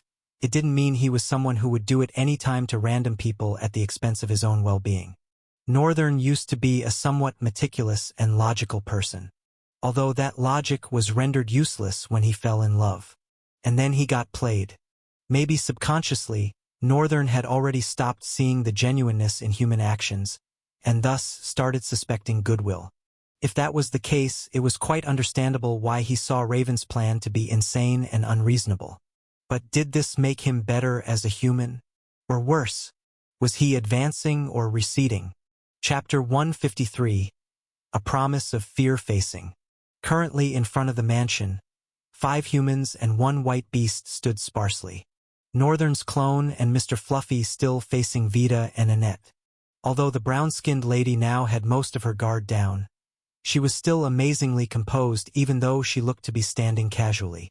Northern folded his arms and let out a tired sigh before cutting the silence with his voice. So, let's say you came to clear out the forest. What do we do now? It's all cleared out. Annette's eyes stayed on him, contemplating his entire existence for a couple of seconds. Then she gestured with both her hands as she responded. Well, I don't know. Since it's been cleared out, maybe you two can spar? If you don't want to spar, maybe we can dare something crazy. A wild glint appeared in her eyes. What crazy something is there for you to dare? Northern asked, raising an inquisitive brow at her. The wild glint in her eyes grew, exploding into a feral flame. What else? We burst into that mansion and take down the apex-level corpse eater. For a moment she looked like a vicious beast. Oh, that. Northern went silent for a second. I guess there's no issue with hunting that. The problem is, that thing holds my precious talent fragments. I want to know how many talent fragments I'll receive from killing a savage rank, apex-level monster. He looked back, gazing at the entrance of the castle. I don't think its soul core would be worth much. It's only a savage rank. But I also don't know if its soul core is worth much. I don't know what I'll be losing. Northern returned his eyes to Annette and after a calm breathing, he opened his mouth. Instructor, and the monster in that mansion is very, very dangerous. The fact that it's alive should already tell you so. Annette looked at the mansion and looked at Northern. No doubt it is, but with this much? In the end, it's only savage rank. Northern nodded his head. Indeed, we probably could pull it off, but that can't be now. Why? Annette asked. I'm going on an expedition with Raven. Annette's eyes widened. Oh me, oh my. Her brows drifted upward and her eyes blazed seductively at him, contorting her lips with a coquettish grin. You guys are already so close. Something about her expression made Northern immediately sneer at her. No. There's nothing of such. Don't look at me like that. Ah, you sharp boy. Shooting shots when it has not even been a week since you came here. I said it's not like that. Northern frowned deeply at her. I've heard you. No need to get all worked up if it truly isn't.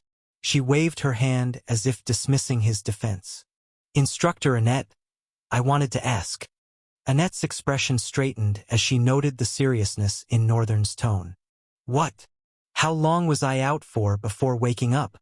Oh, she gestured with 3 fingers. 3. You were out for 3 days. And I guess today should be your 2nd day of waking up. And yet it feels like I've been through so much. He turned his head back, taking a look at Ellis before returning his gaze to Annette. I promise to help with the monster when I come back. I need whatever strength I can keep for whatever that girl is planning. I'm not really comfortable going with her as it is. Going after fighting a monster of this sort will be very careless of me. They were pure lies. Northern of course knew he could deal with the monster and come out unscathed. But he was also very aware that none of them knew that. If he truly would be helping them, he'd need to pretend or at best have his clone do the work while hiding somewhere. That is, if he wanted to pretend. Now, he wasn't so sure which would be harder, actual fighting as a weak drifter or pretending to be a weak drifter. But the bottom line was, I don't want them to have it. Maybe when I come back I can overlook it and give it to them. Annette stood akimbo, threw her head at Vita and blinked, then she looked back at Northern. How about we change the deal if you want to do it by that time?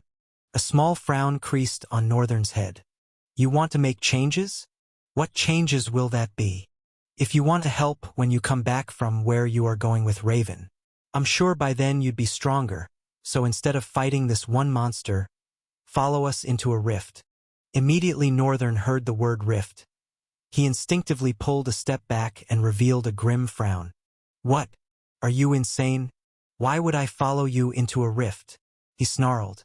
Annette looked squarely at him, Calm down, Northern. I know the last rift was a trauma for you. It was a tier V, and look at you, you came out alone as at that. You are a drifter now, going into rifts is a norm for every drifter. Besides, you won't be going alone. Northern breathed for a couple of seconds and sighed. He closed his eyes and opened them before speaking. I'm sorry. I understand what you mean, instructor, and I reacted without even thinking, but she's right. I can't be dreading the thought of going into rifts just because of what I went through in my first rift. Eventually, I have to face my fears so my fears don't make a face out of me. Northern allowed a soft smile that graced his pale features with a sublime beauty and said, Thank you, instructor, and what you said is indeed correct. I promise to go into a rift with you when I come back from my expedition with Raven. Annette smiled back. It's good that he managed to compose himself quickly. I thought he would be a wuss. You have to survive first, though. Raven is a monster. If she came to personally meet you, then something ugly is going on in her mind. Although I don't think she'd put your life in danger. In fact, she'd sacrifice hers to keep yours. But still, be careful. She concluded and walked away. Let's go, Vita. The brown-skinned lady threw one fierce glare at Northern and quickly followed her master. Watching their backs disappear into the forest, Northern exhaled, then turned to the entrance of the mansion, saying to Ellis, Let's go inside, as he trekked. Chapter 154. Business of the Day, Part 1. Northern and Ellis sat opposite each other. Northern was seated on the bed while Ellis sat on the chair, legs shaking severely. What's wrong? Northern inquired with a frown. Nothing, he shrieked. Northern let out a sigh and scratched the back of his head for a moment. Then he spoke in a tired tone. I told you, didn't I? I said I live with a monster. Ellis shivered, almost flying out of his own skin. Although Ellis had not seen the monster, the moment he got within the perimeter that his attribute sense could work, he started shivering. Because his perception was incredibly precise, he could accurately measure the level of danger the monster posed to him, and realized that Northern wasn't exaggerating when he said he lived with an apex-level monster. Sick. This is sick.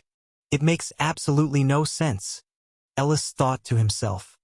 He had seen all sorts before coming to the Dark Continent, most especially because he was a guy that wasn't too far from a plebeian. He had seen shades of people look down on him.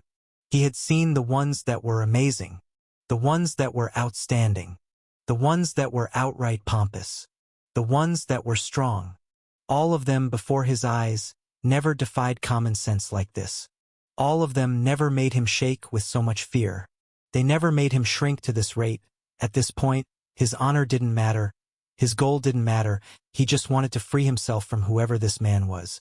He didn't want to have anything to do with this monster.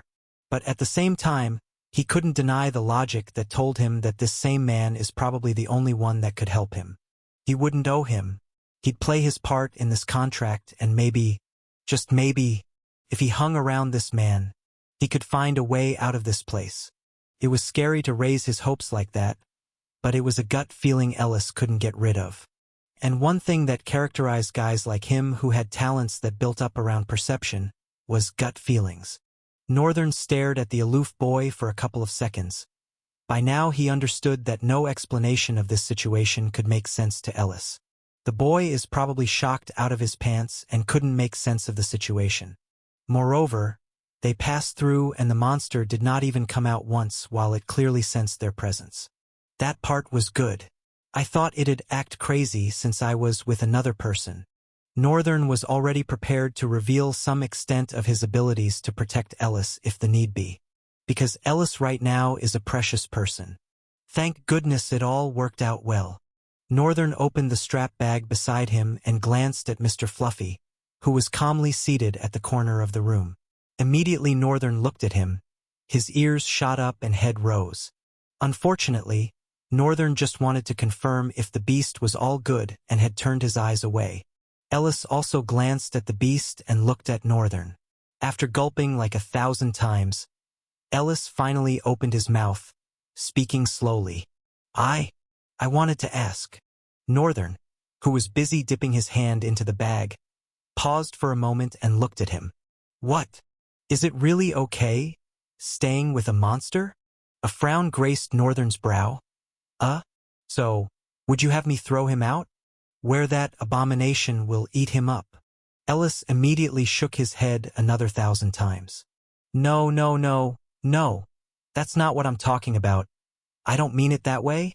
Northern leaned his head forward, snarling at the poor boy. Then what way do you mean it? Ellis shuddered again and defeatedly lowered his head, causing Northern to retract his head. As he was about to continue, Ellis's voice sailed into his ears. Then why is the monster not coming here and killing us? If it's so dangerous, why is it not here? He mustered shakily a glare to Northern's face. His forced facial composure showed that he demanded answers, even though he was a typical wuss. Northern met his eyes in silence for a while and then curved a corner of his lips. Guess why? Ellis raised a brow. He looked left and looked right. Because of dark terror? Northern smiled a bit. Yeah, I guess you could call it that. Ellis froze. What is with that reaction? Something about the way Northern's reaction to his answer was offsetting. It was not enough. Ellis narrowed his eyes at Northern and asked, Then why isn't it dead? I'm sure dark terror is more than able to kill it. You're sure? How can you be so sure? Ellis frowned, thinking for a moment. Then he decided to just say it as it is. I saw its strength. A devil-level, Hellion-rank monster. I'm sure it is the strongest monster in this place. Northern smiled a little and looked at Ellis intensely. So Ellis, do you think a devil-level, Hellion rank can defeat an Apex level, Savage rank? Ellis was immediately thrown into a bind by Northern's question. He opened his mouth to talk but closed them before any words could fly out. While it seemed like the answer was certain, a Hellion rank was 2 ranks stronger than the Savage rank. But the problem was the Savage rank is an Apex danger level. That fact alone annulled all common sense. The Apex danger level of any rank stood at a point where common sense could be defied, and a deviant far stronger than any could be born. It was impossible to predict how an Apex level would do with any other rank of monsters, because it was simply the apex of that rank. Northern might not have known this, but Ellis was well aware, which was what made Northern's question difficult to answer. Northern waved away his hand dismissively. Forget all that. Let's get into the business of the day. I'll assign the items to you now. Chapter 155. Business of the Day, Part 2. Ellis stared hazily at Northern as he continued to bring out different items and place them into his hands. He watched silently as the items bounded to his soul and became a part of him. So many. How come? Ellis wondered, even as Northern continued to hand him all the items. When he was finally done, Northern raised his head and looked at Ellis. That pretty much sums it all up. Ellis nodded and Northern continued. What I want you to do is sell these items for me. I want them to be sold for soul cores. And I want to believe that you have an eye for things. You should know how much these items are worth. If you'll be exchanging them, you better not exchange them for inferior items. Northern glared at him. And don't you ever think of cheating me. Ellis gulped and smiled bitterly. Trust me, sir. I am more than committed to making sure that you get the best of these items. I have seen more than enough to be sensible about this. Northern's eyes stayed on him for a couple of seconds. All right, I'll trust you on that. Regarding taking care of your problem, stay here for a while with me. Should there be any changes in my plans, I'll tell you about it. But for now, it's safe to be here. Ellis raised a brow. Safe? Yes, safe. What do you think it's not? There's an Apex-level monster in your basement. I told you it's a neighbor, and I have nothing against him. I met him here, he's been dwelling here before I came. Wouldn't it be unfair to the monster if I just swooped in, killed it, and took its house? Northern shook his head. No, not at all, it makes no sense. Right?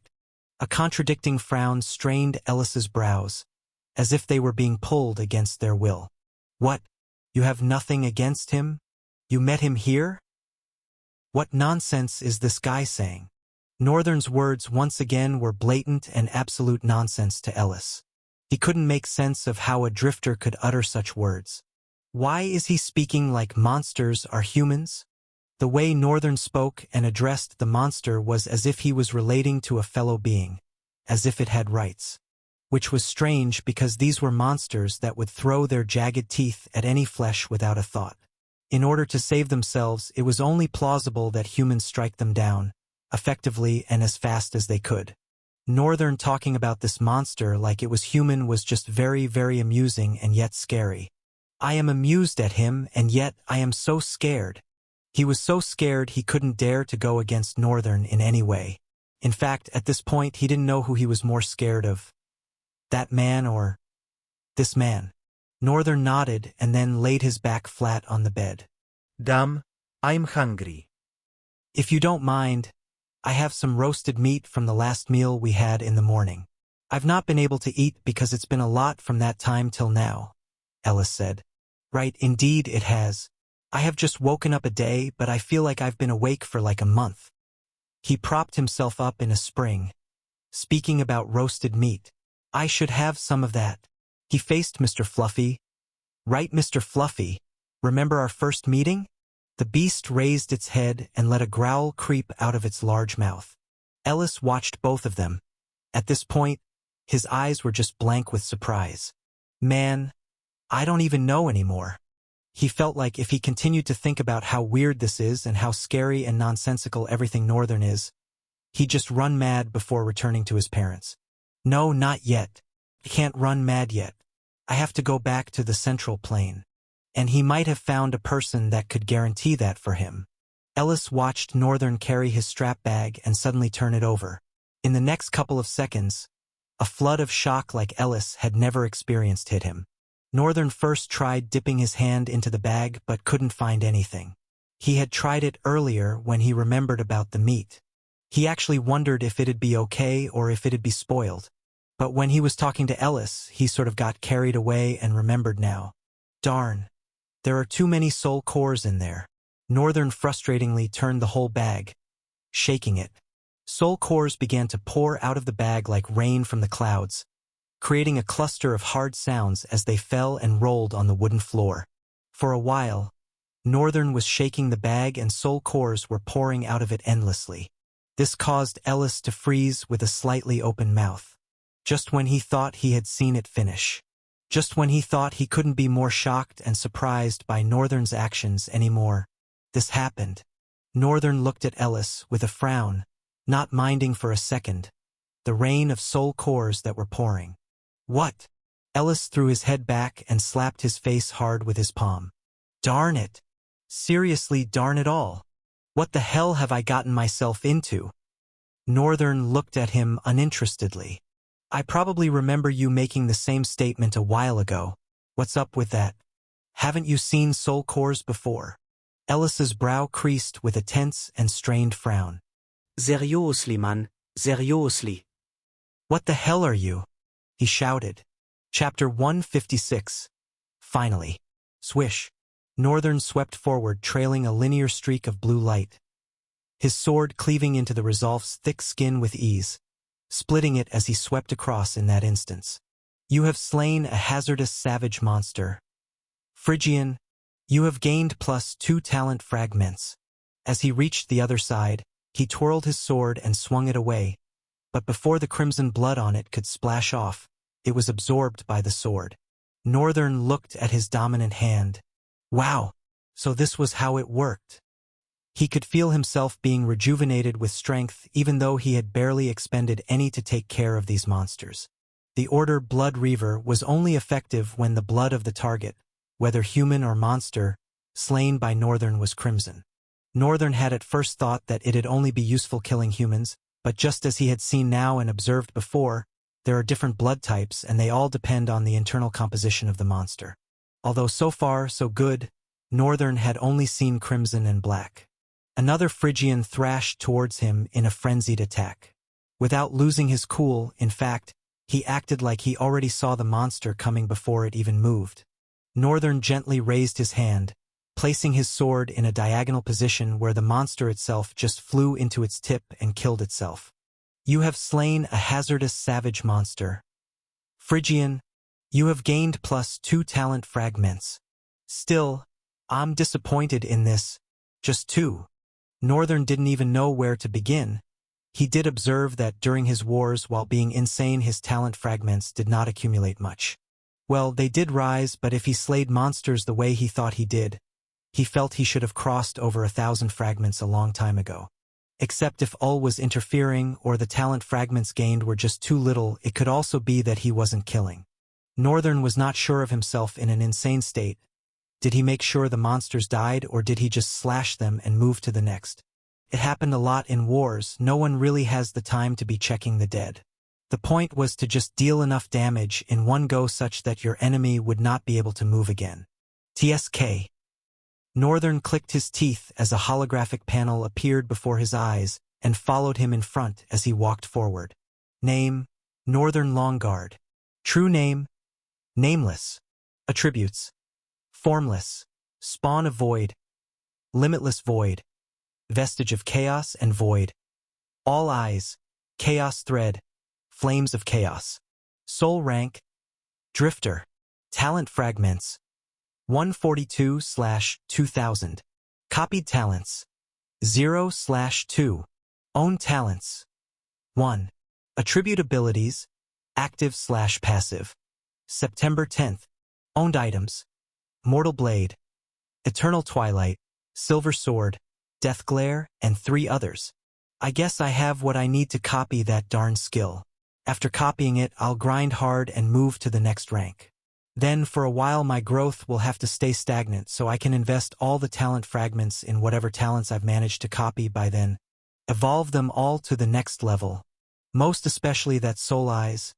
I'm looking forward to how it would be when I evolve it. Northern breathed in and out as if he was immersed in a large pool of satisfaction. The way things were going was pretty okay. But he had a feeling things were not going to be that way for long. Especially since Raven had not even come to see him. I wonder what's wrong? Should I go to the city? He shook his head vehemently. No, that'll make me look desperate. First, I should return home and copy that talent. Then I'm going to come back and find whatever monsters are left in this place. I'll hunt them all. Northern stepped forward but stopped and looked back. The place he was standing amidst was filled with stalls and carts. Although they were all thrashed, weeds of brown hue growing over them. There were holes here and there in different buildings. Monsters had infested every corner but today, Northern had managed to cleanse this marketplace. They were not much. I should go to the other part of the city. There should be a lot of monsters there. Since instructor and said they were only able to take back a part of the city. Northern wondered for a second why they didn't bother to slay the rest, but he immediately answered the question. The people would probably get complacent and become difficult to lead. There needs to be some sort of danger and order keeping people away from that danger. This was the only way Gilbert and the students could be respected and followed. People would undoubtedly regard them as heroes. Or I could be wrong. Maybe they've just been busy. Northern tried not to project his thoughts on them, despite thinking fairly and squarely. He leaped into the air. The feet of the Night Terror were like a spring, shooting him into the air. After a couple of jumps on building rooftops, Northern was back on the rooftop of his own mansion. Well, not legally, but given the situation. He slipped in through the broken window of the room, causing Ellis to jump up in a flare. The boy looked like he wanted to jump out of his skin, panting heavily as Northern entered the small cove and placed his strap bag on the table. The devilish armor slowly dissipated, leaving the Eternal Twilight. He took the Eternal Twilight to be more like his clothes and Night Terror his armor. "Hey, Ellis!" Northern called out as he sat on the chair. Mr. Fluffy slowly walked to his side and sat down beside his leg. "Sir," Ellis answered, "I have a favor to ask." "Ah?" Ellis sheepishly scratched his head and laughed. "A favor? Haha, what can I possibly do for you, sir? I have a feeling that this would be more of an impossible thing to do. Darn it, was I right to believe him? Bet he's going to make me do something hard. Can you look at Mr. Fluffy with your soul eyes?" Ellis raised his brows. "Sir, look at Mr. Fluffy with your soul eyes. I want to know what you see." "Okay." Ellis looked at Northern carefully before he turned his gaze to the beast, who seemed to be waiting anxiously, with erect ears and vibrant eyes. Northern carefully watched as Ellis stared at the wolfish beast. Do you want to copy Talent Soul Eyes, C-Class? Yes. Talent Soul Eyes has been copied. 100 talent fragments have been deducted. Finally, Chapter 157, Jackpot. Do you want to copy Talent Soul Eyes, C-Class? Yes. Talent Soul Eyes has been copied. 100 talent fragments have been deducted. Finally, Northern beamed brightly, a big smile gracing his lips. At this point, he wasn't even paying attention to whatever Ellis was saying. He immediately summoned up his panel. Name, Northern Longguard. True name, Nameless. Attributes, Formless, Spawn of Void, Limitless Void, Vestige of Chaos and Void. All Eyes, Chaos Thread, Flames of Chaos. Soul Rank, Drifter. Talent Fragments, 42/2000. Copied Talents, 1/2. Own Talents, 1. Attribute Abilities, Active/Passive. September 10th. Owned Items, Mortal Blade, Eternal Twilight, Silver Sword, Death Glare, and 3 others. Then, Talent, Soul Eyes. Class, C. Talent, True. Name, The Blind Song. Description. There was a time, darkness filled the world and beautiful music of ambiguity resonated in all 8 realms. It brought peace and tranquility to all that heard it and revealed the darkest of hearts. Deepest of depths became shallow. All that were hidden was revealed. Talent Ability, C. Attributes, Sense. Talent Progression, 0 out of 100. From the description alone, Northern felt like he was going to go brain dead. What is it with this complicated description? He looked at Ellis, who was frowning at him. Right now, Ellis's frown didn't matter. Northern was just wondering, does this guy even know about this complicated description? Ellis. What? Did you finally decide to pay attention to me? Ellis was almost pouting. No, I want to ask. Do you have a true name? Ellis's eyes widened for a moment, but he quickly composed himself and looked away. No. You're lying. Northern raised a corner of his lips and said further, Don't worry. I am someone you can trust. You don't have to lie to me. Ellis slowly turned his head to Northern with a slight frown coming on his forehead. Suddenly and strangely, his parents' words rang in his head. Ellis, until you find someone you can trust, never show anyone what you can do. Something about Northern tempted him to want to trust him. Besides, Northern had managed to find out about his ability. Maybe telling him is not a bad idea. Ellis swallowed his spit. With a hint of hesitation, he slowly opened his mouth. Yes, I have a true name, and it's called The Blind Song. Northern smiled for a moment. I see. What does it mean? Ellis shrugged his shoulders. I don't know. Maybe a song for the blind, or it's the title of a song. I don't know. People say a true name's real power is brought out when the true meaning is realized. I tried studying about it so I could be a part of the very few that has unlocked the power of their true name, but it was to no avail. I have never even seen it in any book. Northern raised his head. With what Ellis said, one thing was clear. He doesn't have the description. So, this is a thing only I am capable of. Northern felt like his internal organs wanted to start dancing. Happiness toiled inside of him. This means that only he is capable of seeing such a description on true names. If this was the case, then plainly, Northern was closer than any of the drifters to unlocking the essence of their true name. And not to say, he is part of the very few that have managed to unlock the power of their true name. Yes, Nameless gave him the power to take away people's names and grow his attributes. Although Northern did hope he doesn't have to use the ability at all. But he doubted that. Humans will always screw up, no matter what. He looked at Ellis and said, Don't worry, your secret is safe with me. I have no intention to tell anyone about your true name. What about you? Do you have a true name? Northern smiled. I'm nameless. I see. Ellis nodded. Northern raised a brow. What's with that look on his face? I just told him my name, didn't I? Anyway, let's test this. He raised his head and internally activated the ability. A holographic panel suddenly appeared in front of Northern's eyes, floating beside Ellis with a line traced to his head. Northern's mouth fell agape. He had to retract his head and clean his eyes to see well. Is something wrong? Ellis asked with a frown. No, everything is fine. Am I supposed to be able to see it like this? Truth was, no, Ellis didn't see it in words. He automatically had the information registered in his head. But Northern was of a different breed after all. Name, Ellis Ruthsworn. True name, The Blind Song. Attributes, sense. Soul rank, drifter. Soul core saturation, low. Talent, soul eyes. Talent class, C. Talent ability, C. Northern raised a finger. Give me a minute. He intoned and slowly stood up. He climbed the window and onto the roof. Then he sighed. A fraction of a second later, a wide grin crept eerily up his face. Northern's eyes sparkled with so much joy.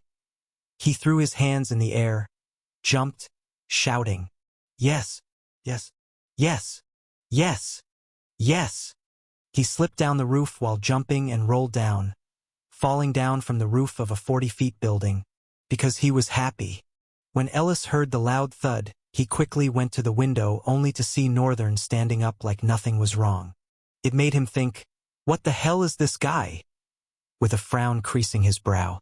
He probably was never going to get tired of asking that question. Northern continued to jump around, throwing his hands and legs like he had hit the jackpot. Actually, he really had hit the jackpot with this ability. Crap! I didn't know it was so amazing. Finally, he stood still and looked up at the sky, looking to his left and right. This is so great, man. So great. It changes everything for me. What could Northern have seen to make him so happy that he tripped from the roof of a 40-foot building? Chapter 158. About Soul Core's absorption. This is big. Very big. Even though he had managed to calm himself, he still couldn't contain the flood of joy that welled up inside him. Ellis's ability had turned out to be even more impressive than he thought. And why was that? It was quite simple. Northern's main ability was talent copying. But it had restrictions. There were limited slots for the talents he could copy at a particular rank. Somehow, it was impossible for him to choose what talent he wanted to copy. Talents were copied when they were activated in front of him. Of course, he could decide not to copy them despite having the required amount of talent fragments, but the real issue was there was no way he could see the information of these talents until he copied them. However, with Ellis's ability, if he used it on anyone, he'd be able to see their profile, see their true name, talent, attribute, and talent ability. It might not be much, but that means that Northern, as compared to before, now had an option of choosing what talent ability to copy. And that, to him, was a big difference. Coincidence had caused him to copy his father's talent. Several other times, he had often thought about how it would be if he copied another person's talent instead of his father's. A stronger talent, but there was no use dwelling on it. Besides, having that advanced cloning had made a lot of things easier for him and made him stronger than expected thus far. For example, Dark Terror. Not to say, there seemed to be more chances of having more singularity monsters unconditionally loyal to him and obey him. The prospects it offered were nice, even though that was just a coincidence. Ellis's too was a coincidence. A sweet smile graced Northern's lips. Thank you for your work thus far. From now on, I'll take the reins. From this moment, Northern now had full control on what talent to copy. He exhaled and looked up. Man, I should treat that guy to a nice meal or get him something. Northern nodded his head. He crouched, placing a tensile force on his lower legs and released himself, shooting upward like a fired bullet. Then he directed the trajectory mid-air and curved into the window, landing inside with finesse. Hey, Ellis. Ellis, who was trying to figure out a decaying book on the table, shivered away in shock, almost falling off the chair. Darn it! What was that crazy sudden entrance? Even though sense always worked, he didn't even know Northern had entered. The The boy was swifter than his sense could keep up, or perhaps there was just some other trick to it. Ellis scratched his head and slowly recomposed himself on the chair. I hope I don't have a heart attack before leaving this continent. He craned his neck at Northern, who was staring vibrantly, waiting for a response. You called me, sir. Northern nodded with a smile. The smile was offsetting for Ellis. It made him uncomfortable. What is it again? I can't tell a thing that is going on in his head, Ellis complained internally. Northern, after Ellis spoke, immediately brought out a couple of soul cores and poured them before Ellis. These are for you. Ellis raised a brow. He looked at the cores and looked at Northern again. You are giving me these? Northern nodded. Yes, he added. Absorb them and let's go to the castle. Or do you want to do it when we come back? No, no. I'd rather do it now. But what are we going to do in the castle? Northern slightly puckered his brows. What do you mean? Are you not going to make inquiries and try to see what you can do about the items I gave you? Ah, yes, but can't we wait for things to calm down? It has only been 3 days. 3 days is a lot of time for things to settle, Northern replied, his tone hushed and firm. Ellis silently observed Northern's face that was fixated on his eyes. Both of them stared at each other for a while. Then Ellis's eyes glided down to the soul cores scattered at his feet. Some had rolled under the table. Are you sure you want to give me this? Northern folded his arms. Do you want me to have it back? No, not at all. I was just, sorry, I'll just absorb them now. Ellis looked away in a slight flush of embarrassment and sat on the hardwood floor. He managed to bring all the soul cores together and crossed his legs, then placed them within his crossed legs. He took one, placed it on his right hand, allowing it to sit comfortably on his palm. Then he placed his index finger at the top, his thumb towards the side of the orb, and began to breathe. Northern watched as Ellis absorbed the cores with a bit of jealousy etched across his features. He sure looks cool, he sneered internally. In less than 3 minutes, the soul core became transparent like glass with cracks running over it. At this point, it's just an ordinary orb that can be used as raw material for glass of low-class ornamental designs. Northern watched Ellis repeat the same thing for the other 9 cores. When he was done, he smiled and stood up. I can feel the changes slowly. Ellis clenched his fist. Northern squinted his eyes. Let's see. He activated C again. Name, Ellis Ruthsworn. True name, The Blind Song. Attributes, Sense. Soul rank, Drifter. Soul core saturation, low. Talent, Soul eyes. Talent class, C. Talent ability, C. Northern knitted his brows in slight confusion. What? No changes at all. Northern felt the soul core saturation part was where it indicated Ellis's soul core growth. Perhaps it'd eventually go from low to mid, then to high, and maybe break into the next rank. After 10 soul cores, he had at least hoped to see some kind of changes. But there was none. It wasn't like the progression was recorded in numbers like his. But still, Northern was curious. He looked at Ellis in the eyes and asked, How many soul cores have you absorbed so far? Ellis arched his brow, lingered for a couple of seconds before responding. If I'd count the central plane and here, I'd say a little over 100 soul cores. I see. Northern paused for a second and asked again. And how many more would you need to advance to the next rank? Ellis's eyes widened a little. He was shocked by Northern's questions and his hopes were slowly rising. Does he want to give me more? I guess around 900 more, since it takes 1,000 soul cores to go into the next level. But it also depends on the monster rank of the soul cores. The higher the rank, the more essence they contain. So for higher rank monster soul cores, it'd probably not be as much. Northern nodded. I see. He looked at Ellis again. So how many did you take to become a drifter?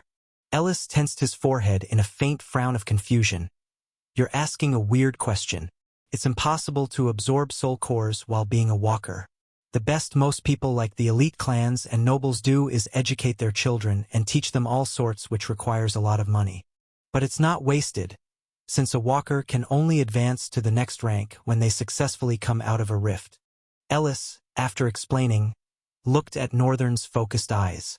Unlike Northern, he received a lot of classes on rifts before becoming a walker even, although his education in that regard is still inferior to many. But he was far better than Northern. Looking at Northern's face, Ellis felt the irresistible urge to continue, since Northern seemed so interested in what he was saying. Generally, the fast way to grow is by entering rifts, compared to killing monsters. When a rift is cleared, when the soul core is broken, the rift essence is shared into two. Half is poured into the soul of the person that strikes the soul core. The other half is shared among other drifters in the rift. It's simple and straightforward. No absorption technique is needed. It just automatically pours into the soul, which is why several drifters prefer entering rifts in order to grow. When Ellis was done, he saw that Northern's eyes were glued to him. I feel good. He paid attention throughout. Now, where are my soul cores? Northern nodded his head as all the information settled in and formed a more fundamental understanding of a lot of things. I can't believe I didn't know this much and entered the rift. Wait, since I cleared the rift myself, shouldn't all the essence be poured in me? Or since I don't have a soul core, it doesn't work like that? Northern wondered for a short while and shoved the thought to the back of his mind for now. He stood up. Come on, Ellis. Let's go to the castle now. Ellis arched a brow slowly, looking at Northern. No soul cores. Chapter 159. How the Short Giant. Ellis and Northern walked freely towards the castle gate. They were very close to the gate when Ellis stopped. Ah, that's right. There's someone I wanted you to meet. Northern paused and looked at him. Who? When it comes to item dealings, he's still the best. He's a traveler. He often goes to Sloria for sales purposes and also helps the party leaders and Sage Gilbert to procure whatever they need. Compared to random people, he has good and useful stuff. Northern nodded his head minutely and then shrugged. Okay then, since you insist that this person is good, I can't say otherwise. Let's go see him, he said to Ellis. All right, okay. Ellis responded but stood still. Northern observed the boy with squinted eyes. He lingered for a few seconds and saw that Ellis was really reluctant to go. Then he asked, What's wrong? Have you been in some trouble with this one too? Ellis fidgeted a little and hiccuped. It's not like I am in trouble with him. He just really intimidates me, he replied with a sour expression. Northern raised his chin and observed the boy again. Then he shook his head with a small scoff. I don't understand why you'll be intimidated by anyone. Ellis managed to crease out a deep frown. You'll see when we get there. Northern stared at him with a downturned lips. Isn't that if you manage to take us there, with how scared you're being right now? Fine, you'll see. Ellis threw his face forward and finally put his legs to work. They didn't cross the gate. Instead, they turned left, walking in between the castle wall and the nearest tent shelters that were built in front of each other. It made the way cramped, but it was still passable. Well, the pungent and irritating odor would have to be excused. Northern as usual found that hard to deal with, even with a wrinkled nose. Crap. The situation here is even worse than it looks. People in the outskirts of the castle, it's probably reasonable to say that they were in a worse living condition than people in the castle. Although inside the castle wasn't that impressive too, Northern believed there was the blighted area and a place for the upper echelon. Where Ellis lived was probably the former because it wasn't that different from this place. Just indoors, perhaps even worse, narrow hallway, disgusting odor. At least this place was out in the open. After a while, they stopped in front of a large building. We are here. Northern raised his eyes as Ellis announced. It was a tall spire, constructed with stone, although green overgrowth had covered most of what should be of stone surface. The building was tall and slightly degraded, making it look like a relic of history, a place that was once. Northern and Ellis climbed the winding stairs, walking up to the small hill where this building sat, just behind the corner of the castle wall. It was surrounded by other decrepit buildings, although scanty and trees stood like guardians around it. Northern couldn't help but think, this is one hell of a place. It's hard to think a nice place like this would be in the outskirts. But it was understandable. It's probably a tower that worked in one relation with the castle. I hear kingdoms have what they call towers. Looks nice. This was Northern's first time seeing one. He even does not know their function. Ellis stood in front of the wooden door, breathing in and out a couple of times. Northern, watching him from behind, shook his head. This guy is hopeless. He trudged forward and banged his knuckles on the door, knocking hard. Ellis immediately freaked out, throwing his hands to stop Northern. But with a glare, he squirmed away like a squid. Northern knocked hard one more time again and awaited a response. After a couple of minutes, there was no response. Just when he was about to knock again, tremble, everywhere started to shake. Northern immediately frowned, looked at the ground and looked around him. What is happening? The ground was shaking heavily as if some giant was walking on it. A giant! Ellis shivered. I tried to warn you not to bang his door. Northern turned his face around in a fierce scowl. Say one more thing. I'll make you regret it. Tsh, he's so annoying. Gets scared at everything. The tremor continued, jacking Northern out of his head. Now its intensity had grown, almost as if the floor was going to crack and fall any time soon. Northern stood cautiously, his eyes locked on the door, Ellis standing 5 meters behind him. The wooden door finally creaked open. At first, Northern didn't see anything but pure darkness, until his eyes glided down, and there he was. A man. A very short man. He barely even reached Northern's knees. Northern raised a brow and turned to Ellis. The poor boy bit his lips and rigorously shook his head at Northern. What the hell? The whole situation was shocking and had somehow become awkward for Northern. Ellis was there acting like he had seen a vicious monster, but before his eyes was a short man that opened the door to the castle. However, one thing was amiss. Who was causing the ground to tremble? Northern inquired internally.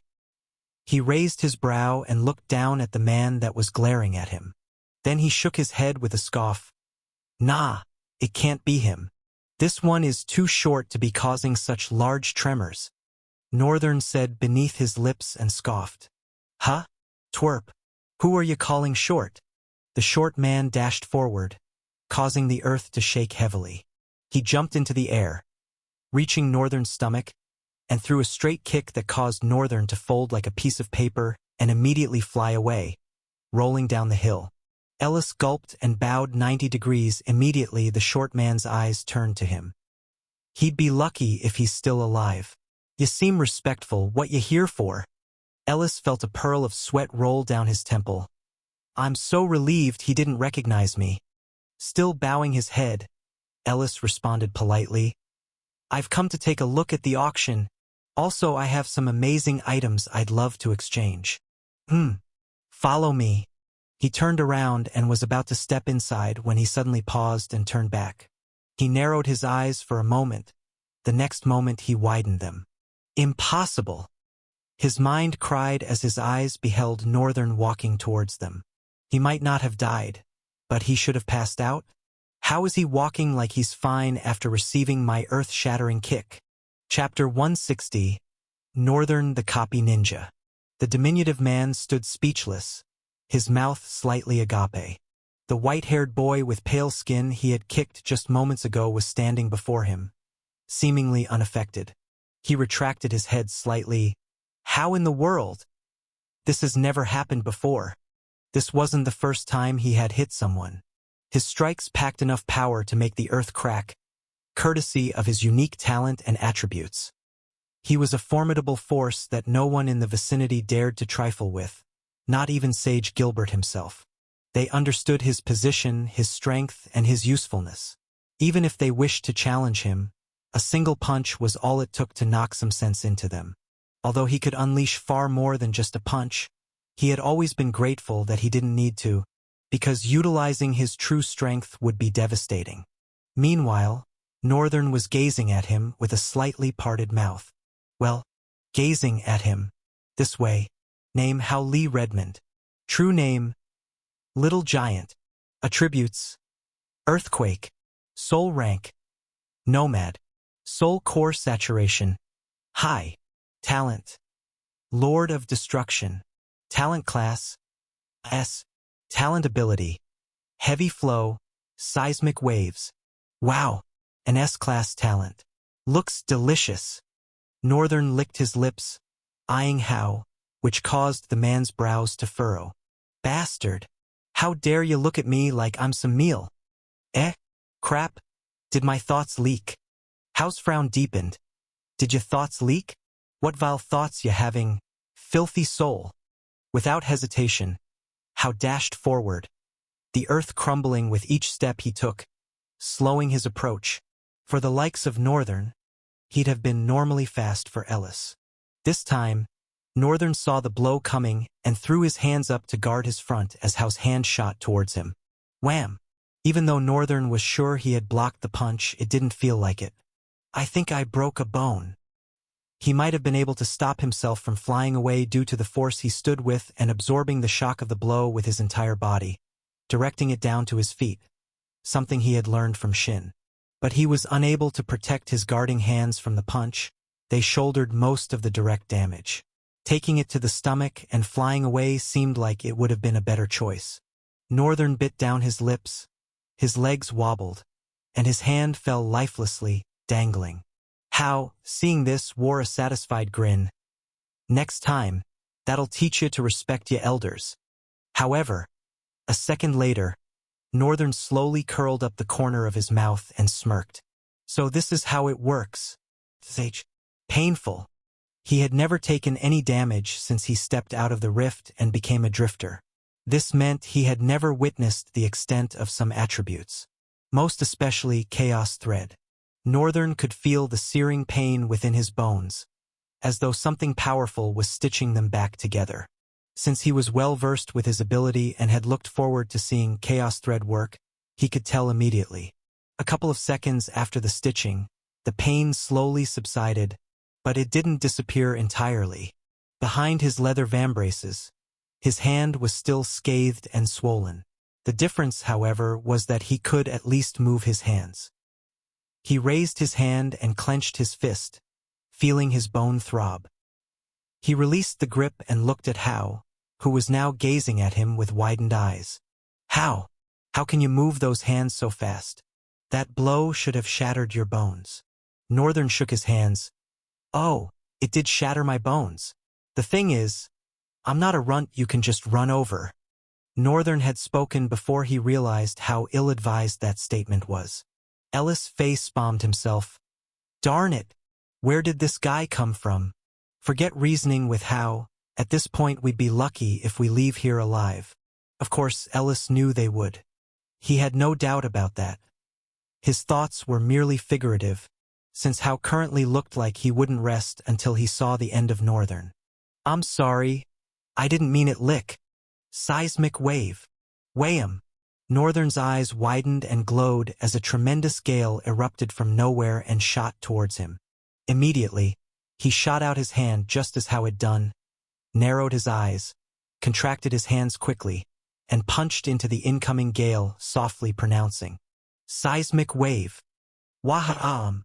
A gale of equal, no, even more powerful force exploded from the air around him and collided with Hao's, causing the entire area to explode in a flush of wind. Everyone was sent reeling back. Only Northern managed to withstand the force of the explosion, stumbling just a couple of seconds back but was cut in different areas by the sharp wind. However, the slight cuts all over his body began to exude purple smoke, slowly and painfully being knitted together. What just happened? Northern's eyes were wide open.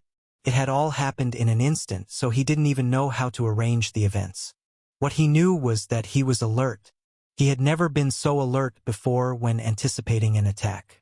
Perhaps it was because of the damage Hao had managed to inflict on him in just a couple of minutes of meeting him, or it was because he wanted to copy Hao's skills. Maybe it was because he now had a talent that amplified his senses, but what he knew was that in that tiny moment before Hao used his talent ability, he was on edge, his spatial awareness at its peak. And this might have caused the unseeing eyes to instinctively activate. For a fraction of a second, Hao's attack slowed before his eyes, and he perceived every single thing in a world of blue threads. He could see the strings that flowed around the invisible wave, connected them to each other, and also a tiny, almost unnoticeable one tracing back to Hao. An understanding of the ability immediately dawned on him in that fraction of a second. Seismic Wave was a simple ability rooted in Hao's core, but expanded its attack force by forcing the wind to move beyond their will. It was powerful enough to compound and compress a tornado ratio of wind into a simple gale and shoot it forward, hence making it more impactful and devastating. But Northern still felt like this was not the true extent of the ability. Perhaps the man did not intend to cause so much damage. However, this much alone was enough to emulate. He didn't even need to copy the talent. In that brief moment of witnessing the ability's true essence, Northern perfectly copied it while applying more momentum by striking harder to make his more powerful. And the result? They were all thrown away from each other. Ellis and Hao were lying on the ground, struggling to get up. Between them was a smoothly disheveled ground with jagged cracks.